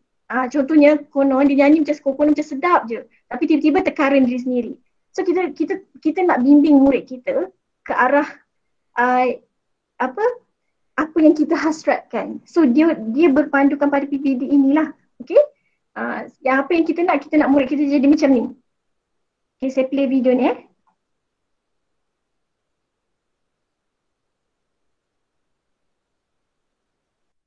lagi sekali.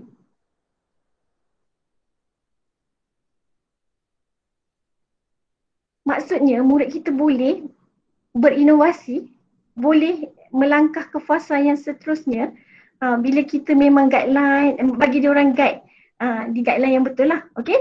So saya nak habiskan slide ini, nanti saya akan pergi sini balik. So kita nak tengok video ni sebelum saya habiskan.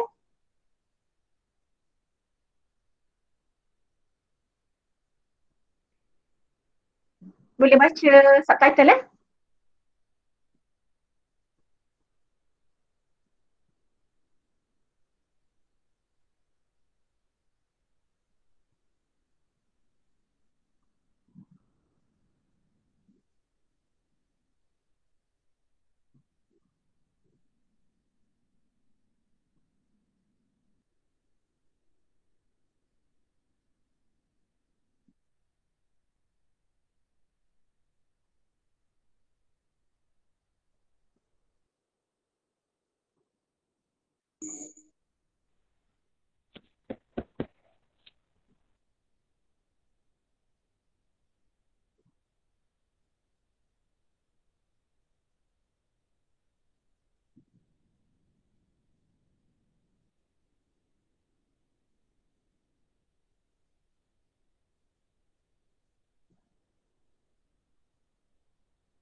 Okey, video ni sebenarnya berkisahkan tentang bagaimana guru membantu anak murid dia.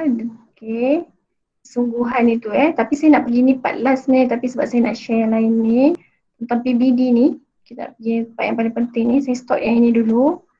Saya nak share satu lagi screen tentang PBD PBD ni penting.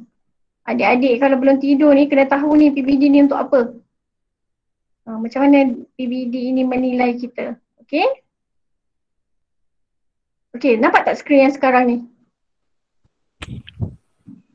Nampak. Okey, lepas ni kalau adik-adik atau ibu bapa yang guna Android boleh install aplikasi ni. Ini apps yang saya buat tentang PBD. Boleh pergi kat Google Play. Type kat Google Play tu resepi PBD. Kemudian nanti automatically dia akan install dalam handphone lah. So dalam tu boleh bacalah tentang PBD ini apa. Okay, ada modul-modul ini untuk bahan bacaan. Okay, apa dia tentang PBD. Okay, apps ni dah lebih daripada 5,000 dah orang install. So saya rasa memang ada banyak manfaat lah. Okay, pengetahuan untuk ibu bapa dan murid perlu tahu tentang PBD. Guru memang dah sedia maklum tentang PBD ni. Okay, jangan risau, ni percuma tak kena bayar. So saya nak sentuh tentang PBD ini kerana kat sinilah murid-murid, anak-anak kita dinilai perkembangannya, okey? So kejap. Saya nak pergi slide yang seterusnya, okey. Boleh tengok nanti tentang sejarah dan di mana PBD ni bermula. So saya nak skip yang itu, saya nak terus masuk pada PBD ni Penting untuk tahu tentang PBD. Okey, boleh nampak skrin ni Jelas Tak keluar. Tak keluar. Lambat lagi kot. Dia ambil masa sikit. Okey. Okey, boleh nampak Okey, nampak. Okey. Saya teruskan apa PBD ini. Okey, PBD ni dia proses berterusan dalam bilik darjah. Walaupun sekarang kita dalam PDPR di rumah, atau rumah lah, online ke offline ke, PBD ini masih lagi berlangsung secara berterusan. So kenapa dia berlangsung? Sebab dia dapat mengetahui maklumat tentang perkembangan, kemajuan, kebolehan dan penguasaan murid. Okey? Anak-anak semua, cikgu menilai awak punya perkembangan, awak punya kemajuan, kebolehan sepanjang proses PDPR itu. Okay? So dekat situ cikgu akan kumpul maklumat dan menganalisis dan akan menambah baik PDP untuk bantu anak-anak semua. Okay? So apa yang diperlukan dalam PBD ini, okay, ini di pihak guru Okay, dia akan melihat aspek pentaksiran, kaedah pentaksiran yang digunakan, rubriknya, instrumennya. Kemudian ada perekodan dan pertimbangan profesional, adanya pelaporan. Okey, PBD ni pelaporannya berlangsung 2 kali setahun. Okey, jadi kita PBD akan terimalah pelaporan ini daripada sekolah. Jadi inilah sebenarnya yang dikatakan sebelum ini kata peperiksaan dah tak ada, so kita gantikan PBD.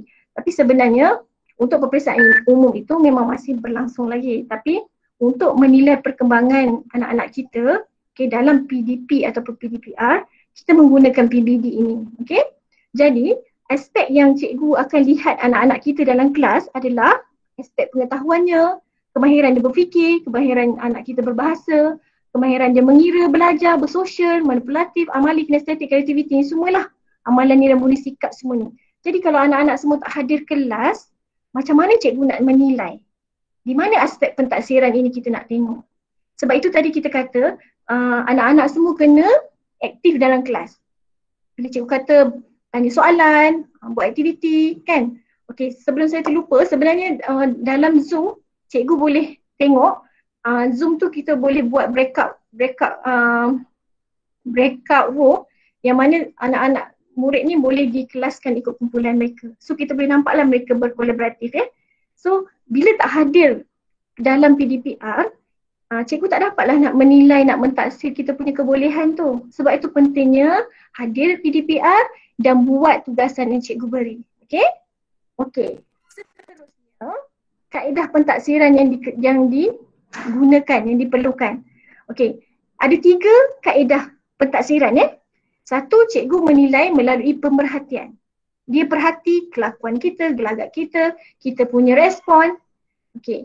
Yang keduanya, dia akan tengok kita punya lisan. Lisan ini kita punya komunikasi lah. Okey. Yang ketiganya adalah penulisan. Jadi dari segi pemerhatian, cikgu akan taksir kita punya proses hasil kerja. Okey, macam mana kita bersosial, kemahiran kita berkomunikasi. Itulah. Kemudian secara lisan ni macam mana kita berinteraksi dengan kawan dalam aktiviti kumpulan. Macam mana kita berinteraksi dengan guru, macam mana kita buat aktiviti yang memerlukan kita mempamerkan kita punya kebolehan lisan. Okay? Kemudian dalam pentaksiran yang melibatkan penulisan dan melibatkan pentaksiran kaedahnya adalah penulisan. Jadi cikgu akan menyemaklah dan memeriksa tugasan hasil kerja murid melalui apa? Mungkin melalui karangan, laporan, projek atau apa sajalah kerja rumah yang cikgu bagi ya. Jadi 3 aspek ini, kaedah ini cikgu gunakan untuk mentaksir kita, anak murid, anak-anak kita dalam kelas. So kalau tak hadir dalam PDPR, macam mana nak tahu potensi kita dalam pembelajaran. Okay? So proses ini berlaku berterusan. Mungkin tak setiap hari PBD itu dinilai, tapi dia berlaku sepanjang tahun lah. Sampailah habis. Kemudian next tahun berikutnya. Okay? So nanti dia akan melaporkan kita punya perkembangan lah. Okey, bagaimana PBD ni dilaksanakan? So ada macam-macam aktiviti, antaranya mungkin cikgu akan buat kuis, permainan, main peranan, bercerita, projek mudah. Ini antara contoh lah Okey. Rubrik. Rubrik ni yang kita nak tahu ni. Kalau dalam peperiksaan kita guna grade kan? A, B, C, D. So kalau A tu kita nampak pandai, bagus. Kalau E tu mungkin tak berapa. Tapi dalam pentaksiran bilik darjah, kita gunakan tahap penguasaan. Okey, berpandukan kepada taksonomi Bloom. Okey, so dia ada 6 tahap penguasaan murid. Kita kelaskan, kita bahagikan daripada tahap penguasaan 1 sehingga tahap penguasaan 6.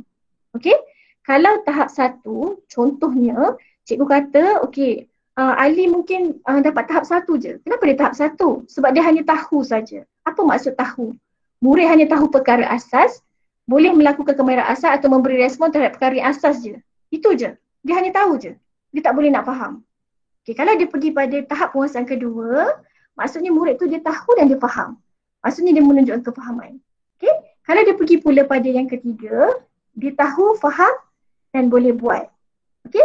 So, kalau yang ketiga ni, murid dia boleh tahu, dia boleh faham dan dia boleh apply pula. So, dia layaklah untuk dapat tahap yang ketiga. Okey, untuk tahap penguasaan 4, dia tahu, faham dan boleh buat dengan beradab.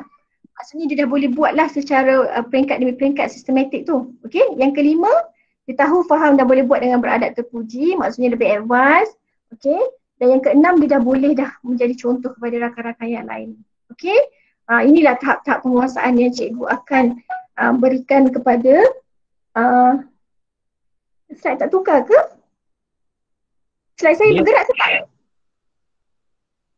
Pentafsiran PBD. Bergerak tak? Tak ada bunyi tu je. Lah, kenapa tak cakap? Saya dah pergi jauh dah. Alamak, dia balik, dia banyak dia pusing-pusing. Okey, yang ini nampak tak sekarang?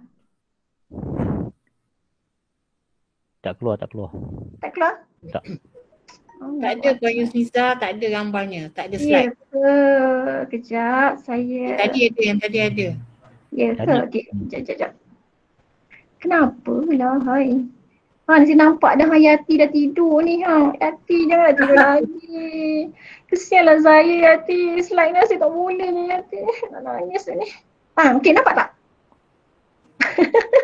Tak ada slide. Puan Tak Yusuf ada. Dia ada tak keluar. slide. Tak nampak. Tak nampak Tak slide. nampak? Tak ada. Oh, saya dah share tapi tak nampak. Sekejaplah saya tutup yang lain supaya dia tak keliru pergi ke tempat lain kan. Okay, saya nak tutup tadi tu. Saya nak buka slide yang ini je supaya yang lain-lain tu tak mengganggu. Okay, kejap. Okay, masih tak nampak Ni ada. Ya, ada. PPT tu. Ada. Puan Yati. Yusuf. Okey, terima kasih Puan. Yati, bangun Yati. Slide saya dah nampak ni. Saya nak kejut Yati Dia bangun. tunggu Yati tu. Okey, saya dah sebut tadi tentang ni apa PBD. Okey. Saya apa yang diperlukan ni nampak jelas Ini saya dah sebut tadi. Kalau install nanti apps tu ni semua ada Saya kena terangkan lagi sekali ke Puan? Jelas Puan, jelas. Jelas. Gambar slide dia jelas. Saya kena ulang balik ke saya buka je slide ni? Slide ni jelas Puan. Teruskan. Teruskan. Okey. Okey, maksudnya saya perlu ulang yang tadi ke? Ataupun tak perlu? Okey, teruskan Puan. Okey. Terus. Terus Okey, PBD ni, saya ulang sikit lah sebab tadi slide tak jalan Okey, PBD ni proses berterusan untuk cikgu taksir murid. Sebab tu anak-anak, ibu bapa perlu tahu kehadiran murid itu sebab kita ada penilaian PBD ni, pentaksiran ini Sebab dia berlaku berterusan, kita nak tahu perkembangan anak-anak murid kita, anak-anak kita. Okey, sebab tu kita perlu tahu tentang PBD ni. So dalam PBD kita ada aspek pentaksiran, kaedah, rubrik, instrumen, perekodan dan pelaporan. Okey. Ini aspek pentaksiran yang cikgu akan lihat pada anak-anak kita. Okey, dia nak tengok pengetahuannya, cara dia berfikir, berbahasa, mengira, berajar, semua ni lah. Okey, ini yang dia nak nilai. Jadi kalau tak hadir, macam mana cikgu nak menilai? Okey, so cikgu akan nilai menggunakan kaedah ini. 3 kaedah ni adalah pemerhatian, lisan dan juga penulisan. Okey, cikgu akan perhatikan sikap anak kita, macam mana dia berinteraksi, macam mana dia menyampaikan pembentangan ataupun tugasan diberikan lah. Okey, seterusnya ini aktiviti bagaimana PBD itu dilaksanakan. Ya? Benda ni wajib untuk semua pelajar ke? Ya, betul. Oh, okey. Betul. Ini memang wajib untuk semua pelajar. Sebab tu saya kata pentingnya ibu bapa dan murid perlu maklum tentang PBD ini. Kenapa kehadiran itu perlu? Sebab cikgu menilai dalam kehadiran murid tu kan. Dia akan laksanakan PBD ini secara berterusan. Mungkin tidak setiap hari tapi memang dia akan buatlah mengikut yang ditetapkan. Okey. PBD ni macam ni lah contoh saya nak bagi apa dia PBD. Contohlah. Kalaulah kita tengok, kita nak bagi anak-anak murid kita, kita susun duit shilling. Susun duit shilling ini dalam barisan yang sama banyak. So keupayaan setiap anak murid, dia akan lihat itu berbeza. Mungkin kalau yang anak murid ini dia hanya nampak satu susunan shilling yang sama banyak. Tanpa dia boleh tahu, sebenarnya susunan itu saya boleh tambah berulang, saya boleh darabkan. So keupayaan setiap murid itu berbeza. So kita boleh nampak di situlah. So mungkin kalau murid yang lebih advance, dia boleh kata bila shilling itu disusun sama banyak, so dia boleh tahu, ini saya boleh buat tambah, berulang banyak kali ataupun saya boleh buat darab. Okey, satu lagi contoh yang saya boleh bagi. Kalau kita isi air dalam 2 gelas yang berbeza, bukan 2 gelas, 1 gelas 1 cawan. Okey, dan kita cuba pindahkan gelas itu kepada cawan, air daripada gelas kepada cawan atau air dalam cawan kepada gelas. So kalau dalam pemikiran murid, dia berbeza-beza. Mungkin dia nampak apabila air itu dituangkan, isi padu air itu tak sama. Ya. Section cikgu gerak tak? Tak, saya tak gerakkan. Sekarang nampak anak murid je kan? Oh, okey. Okey. Saya tengah menjelaskan. So, jadi kalau air itu dituang, murid akan nampak mungkin isi padunya berlainan sebab satu cawan satu gelas dia tak sama. Tapi untuk murid yang lebih advance dia nampak okey walaupun daripada gelas ke cawan atau daripada cawan ke gelas, isi padu itu tidak berubah. Isi padu masih sama. So inilah fungsinya PBD itu. setiap tahap itu, kalau tadi saya dah beritahu tentang rubrik, tahap penguasaan ini berbeza-beza mengikut tahap keupayaan penguasaan setiap anak-anak kita. Okay? So, kalau dalam peperiksaan, kita menilai murid sebelum ini dengan grade, penggradan. Okay? Kita tahu bila A itu bagus, bila E itu lemah. Tapi sekarang untuk PBD, kita tak gunakan sistem grade. Kita gunakan sistem rubrik ini yang mana saya kata tadi dia melihat pada taksonomi Bloom. Kita ada 6 tahap penguasaan daripada 1 sampai 6. So kalau anak-anak kita cikgu beri tahap 1 dan 2, tahap 1 dan 2 ini adalah tahap yang paling perlu diberi perhatian lah. So kalau 1 dan 2 ni memang kena ada justifikasi. Takkan murid hanya tahu dan faham saja tanpa dia boleh buat. Kemudian dia pergi pada next buat tahap 4, dia boleh buat dengan betul, dengan sistematik. Kemudian dia pergi pada tahap 5 sampailah tahap yang ke-6. So, perkembangan anak-anak ini dinilai daripada sehari ke sehari. Sebab itu perlunya kehadiran murid-murid dalam PDPR. Kita nak ambil dia punya PBD ini untuk mengetahui potensi perkembangan dia sehari-hari secara berterusan lah. Okey. Rubrik ini, setiap mata pelajaran dia memang adalah dia punya klasifikasinya, guru-guru semua maklum lah. Tapi ini untuk pengetahuan ibu bapa dan anak-anak murid. Okay, supaya lebih jelas apa itu PBD. Okay. So, saya pergi ke next slide. Ini untuk instrumen pentaksiran.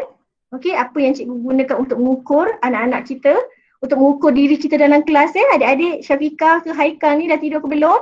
Okay, dalam kelas cikgu mungkin bagi kita kertas soalan ujian yang macam short quiz lah, pop quiz. Sekarang dah tak ada kertas soalan ujian lah, itu macam peperiksaan kan. Tapi dalam PDPR mungkin cikgu bagilah latihan tu kan untuk offline, untuk dijawab ataupun dalam online tu. Kemudian mungkin cikgu bagi kita lembaran kerja ke, rekod berterusan, skala radar, anekdot ni semua adalah dia punya istilah-istilahnya apa benda setiap itu. Di pihak guru jelaslah tentang ni semua ni, apa dia soal sidik, SMA, anekdot. Okay, anekdot ni dia macam laporan kita buat kat pejabat, kat pegawai dekat balai polis tu, catatan ringkas. Itu anekdot Okay. Skala radar ni kalau guna skala 1 sampai 5, kemudian adalah lembaran kerja dan rekod berterusan ni. Sorry dah, saya dah laju sangat dah ni. Okey, seterusnya, apabila cikgu menilai, dia akan rekodkan PBD ini. Okey, so rekod ini yang dia akan lihat dari masa ke semasa. Dan cikgu akan menilai dan memberi pertimbangan profesionalnya kepada perkembangan anak-anak kita dalam kelas. Okey, sekarang saya pergi pada ni. Pertimbangan profesional ni. So maksudnya cikgu akan menggunakan pengetahuannya, pengalaman dia, tanggungjawab profesional dia, input dia tentang murid itu untuk dia beri tahap penguasaan tadi. Okay? So cikgu memang tak boleh bias lah. Dia kena menilai dengan telus dan sistematik, dan melaporkan setiap perkembangan anak-anak itulah Okay, dia mesti ada perekodan baru menjelmanya pelaporan. Tak boleh tiba-tiba melaporkan tanpa adanya perekodan Okay, ini saya teruskan lagi apa dia punya pertimbangan yang diambil kira untuk pentaksiran itu. Okay, ini contoh. Saya nak tunjuk contoh ni. Macam mana cikgu buat pertimbangan profesional untuk berikan tahap kepada kita punya anak-anak di dalam PDP atau PDPR live. Okay, kita tengok. Ni contoh nama murid kat sini, Mirafiza ni. Saya letak nama Mirafiza. Mirafiza kan pandai kan di sekolah ACB. So kat sini subjeknya matematik. Jadi, cikgu ajar topik 1. Okay, dalam topik 1 ni mungkin cikgu dia tak pecahkan kepada topik lain untuk dinilai. Ini contoh saya beri contoh. Mungkin dia hanya menilai untuk topik 1 ni satu bahagian saja. Jadi, dia tengok pada topik itu tahap penguasaan anak kita berada di tahap 3. Okay, kemudian untuk topik 2 pun masih lagi 3. Okay, dia bergantung pada apa yang dia ajar lah. Kemudian seterusnya topik 3 dia 4, topik 4 dia 4, topik 5 5. Jadi sebenarnya setiap tahap penguasaan ini tak sama. Dia bukannya macam konon-konon ini 3 tak 4, ini 3 ke 4 ke tak. Dia bergantung kepada kita punya anak-anak punya reaction lah. Apa yang kita beri tu dia beri maklum balas. Contoh dalam kelas dari segi kerja buatnya, komunikasinya, tugas yang diberikan tu lah. So nanti akan muncullah satu tahap penguasaan, di akhirnya cikgu akan berikan keseluruhan berapa pertimbangan profesional yang murid tu akan dapat, mungkin 4. Okay, bila dia lihat daripada topik 1 sampai 5 tadi, murid berhak dapat 4. Apa dia? Okey, yang ini pula, okey, cikgu-cikgu subjek akan duduk bersama-sama. Okey, ni contohlah kalau dia, ini sebenarnya untuk UPSR yang sebelum ni, tapi contoh saya berikan kalau misalnya dia berbilang subjek, setiap subjek itu cikgu akan beri tahap penguasaan masing-masing lah. Mungkin Mira Filzah ini BM-nya dia dapat TP 5. Kemudian BI dia dapat TP 4. So matematik dia TP 4. Sains dia TP 5. Muzik dia TP 5. Dan nanti akan adalah satu TP yang akan muncul di atas kesepakatan professional judgement antara cikgu tadilah. Okey? So ini dia sebenarnya PBD tu. Macam mana nak munculkan tahap penguasaan itu. Jadi perlunya murid-murid hadir ke kelas.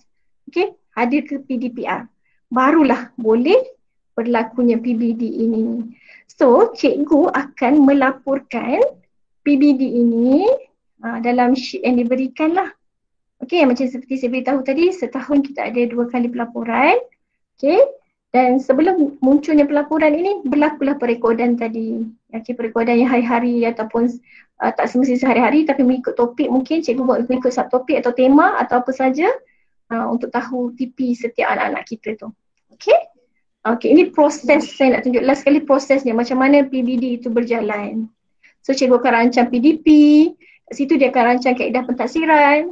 So kalau dia rancang PDPR tu, pada hari tersebut anak kita tak hadir, so nanti kena ada satu sesi lain lah pula untuk kita lakukan PBD tu. Dia tadi kena ada senarai semak tu. Okey? Kemudian macam mana laksanakan, ada perekodan, sampailah pelaporan. Okey? Itulah dia yang tadi saya kata kenapa PDPR dan PBD itu dia ada saling kaitan. So untuk tahu keberkesanannya, semua yang kita cakap daripada awal tadi, daripada 9.30 tadi tu, itulah kita nak ke arah yang inilah. Okey? So sebenarnya kita semua memainkan peranan masing-masing. Kita tak boleh kata hanya kerja kita saja susah. Kalau kita meletakkan diri kita di tempat front liner, kita rasa kita pun sendiri tidak sanggup untuk berada di situasi yang mencabar sebegitu kan.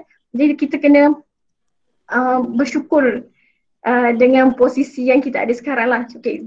Pengarah saya pernah katalah dia menyebut tentang syukur dan cinta.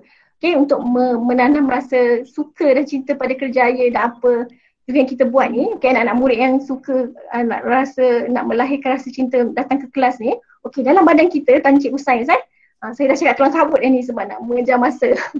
Dalam badan kita ada hormon tau, nama dia hormon gembira. Macam sekolah taman gembira ni, cuba cari ni kerja tugasan kamu ni. Kalau nak tahu apa dia hormon tu, cari hormon dopamine. Dopamine, D-O-P-A-M-I-N-E. Okey, hormon ni ada dalam tubuh badan kita. Apa fungsi dia? Apa fungsi dia untuk melahirkan rasa gembira, rasa bahagia, rasa cinta kan apa yang kita buat itu. So, kita kena tahulah kenapa kita perlu hadir ke PDPR. Macam mana nak merasakan rasa suka itu hadir tu. Sebab saya kata kena cari hormon dopamine tu, macam mana nak merangsang hormon itu. Okey. Dan saya nak tutup sesi ini yang saya dah kelang kabut ni sebab dah lari daripada masa dan banyak sangat gangguan dari segi slide ni.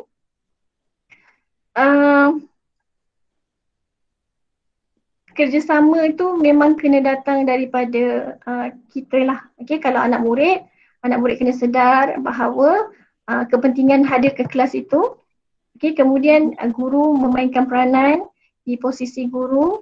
Kalau kita mengikut elemen standard 4, SKPMG itu standard 4 itu, okay, yang mana 5 itu kepunyaan kita daripada perancang sampailah pengawal, pendorong, pembimbing itu, dan 1 tu milik murid, itu pembelajar aktif. InsyaAllah kita akan capai apa yang kita hasratkan. Dan peranan ibu bapa adalah memberi rangsangan dan memantau perkembangan anak-anak supaya PDPR ini terlaksana seperti yang diinginkan. Okay?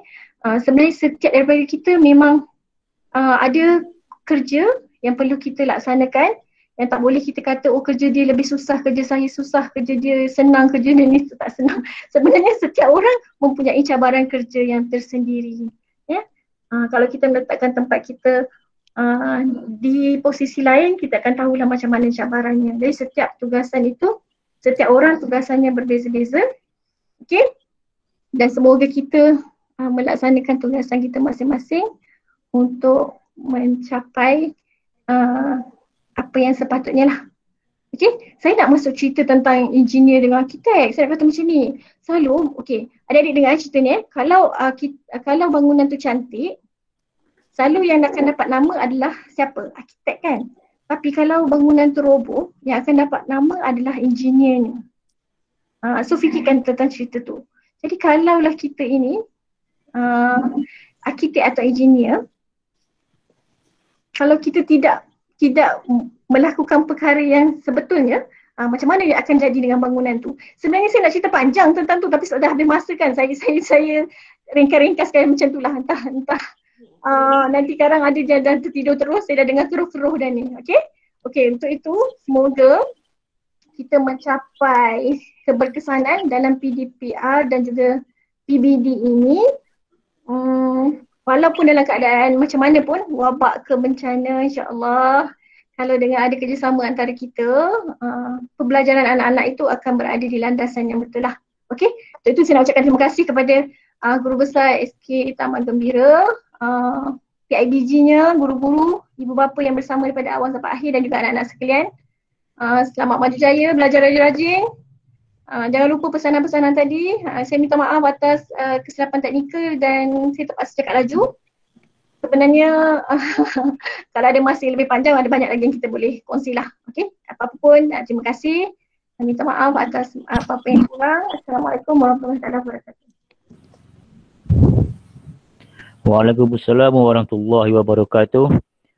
Terima kasih kepada Puan Yusniza di atas pencerahan ceramah yang disampaikan pada malam ini mengenai PDPR dan PBD, mana dia dua perkara yang sinonim. Dia berkait satu sama lain, di mana kedua-duanya penting. Mana penilaian murid itu dinilai sepanjang tahun, walaupun dalam norma baru ni pelajar-pelajar kita tidak ada di sekolah, tetapi penilaian itu tetap dinilai oleh guru. Oleh itu, seperti yang disebut tadi oleh Puan Yusniza, harap ibu bapa dan murid-murid dapat memberi kerjasama, terutama pada pelajar ya. Tolong hadir. Mohon ya. Ustaz mohon kepada semua pelajar hadir dalam PDPR. Di situlah penilaian guru yang akan dilakukan. Jika pelajar-pelajar tidak hadir dalam PDPR, bagaimana guru akan menilai pencapaian atau tahap prestasi pelajar? Bila pelajar tidak hadir dari PDPR, bagaimana cikgu nak menilai PBD pelajar-pelajar? Dan nak bagi markah pun cikgu tak boleh nak bagi markah dah. Paling mudah tu. Jadi kenalah. Cuma sini isunya sekarang ni untuk Puan Yusniza ya.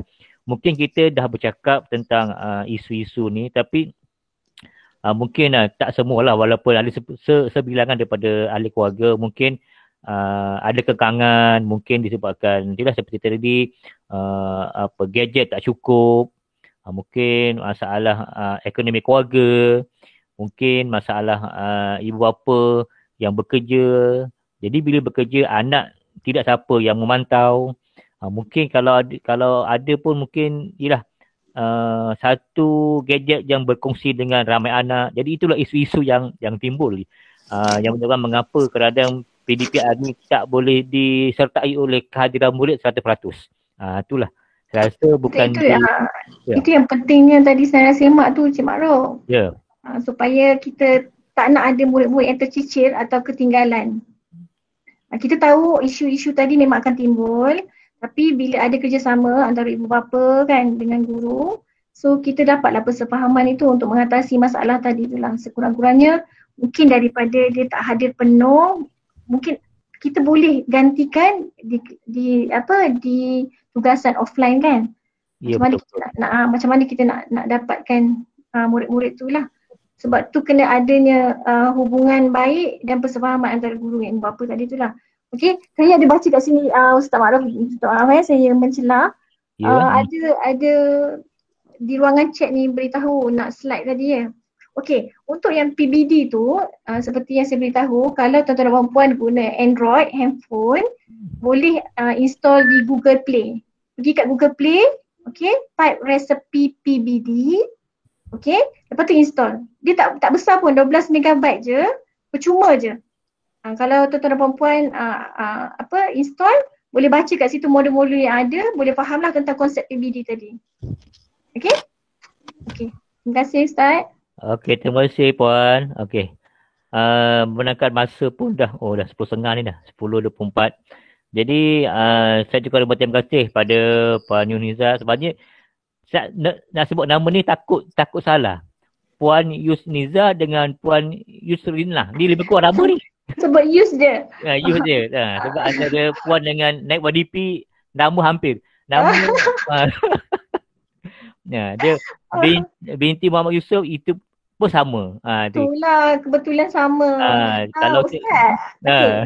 Ada satu lagi soalan ni. Ada orang tanya saya pernah mengajar sekolah mana. Oh. Nanti sekejap saya cek ruangan cek kok ada soalan-soalan lain kan. Sementara ni saya rasa. Cikgu. Ya.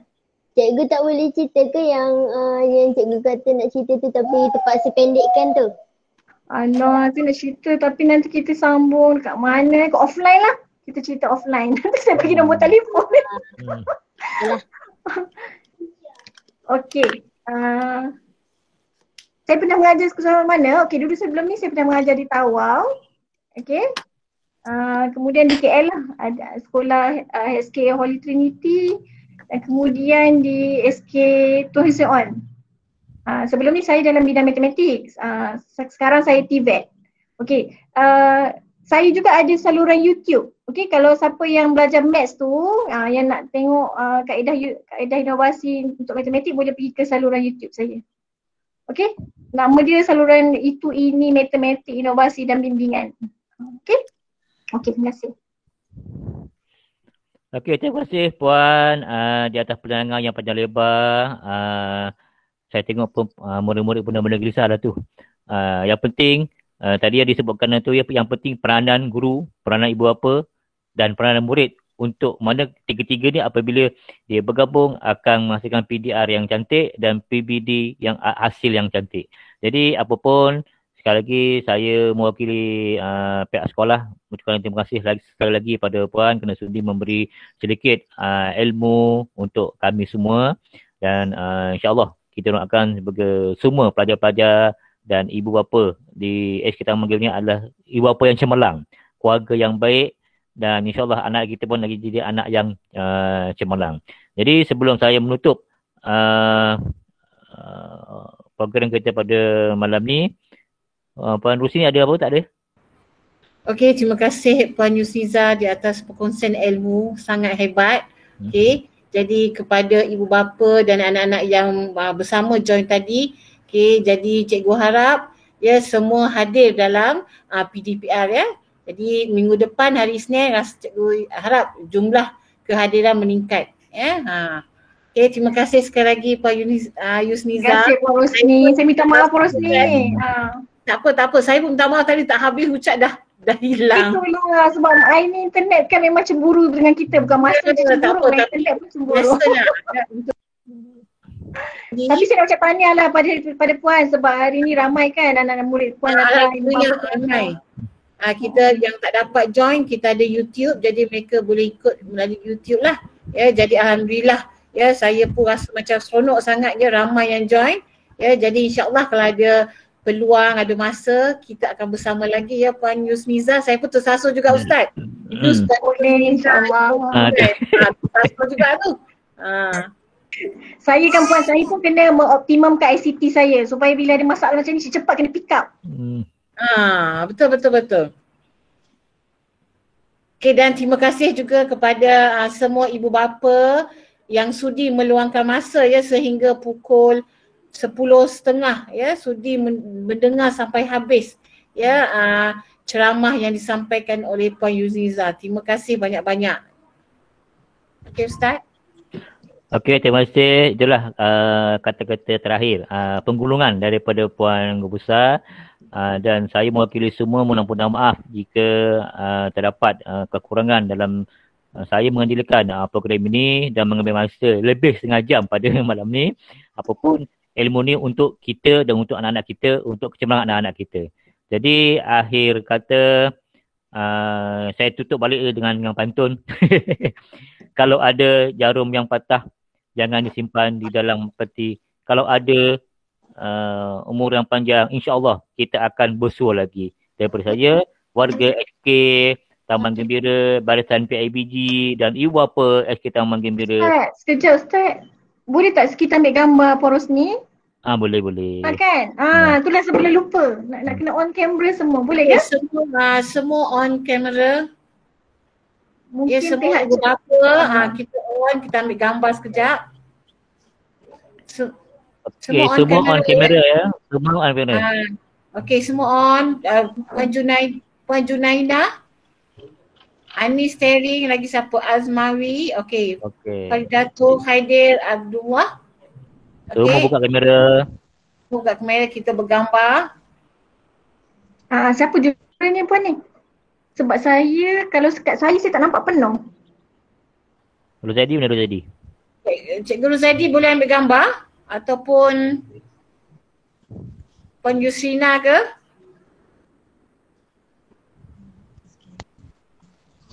Lambai.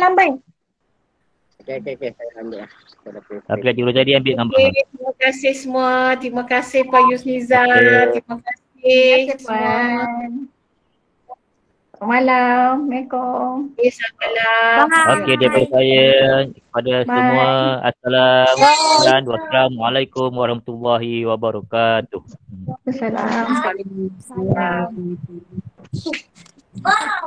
Waalaikumsalam. Ni lain suara tu.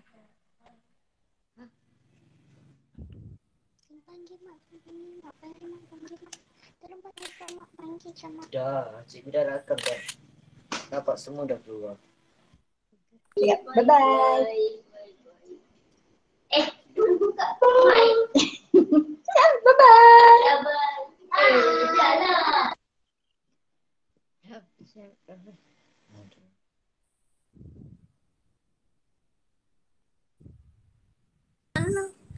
Soalan Ustaz, terima kasih cikgu. Terima kasih semua. Terima kasih Ustaz. Okey, terima kasih. Terima kasih Puan Marina. Assalamualaikum.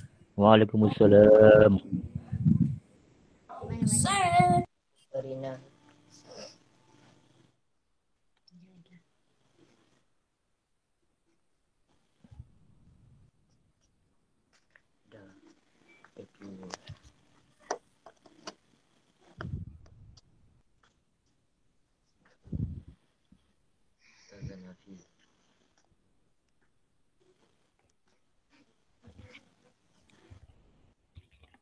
Luaran tu macam kita bunyi.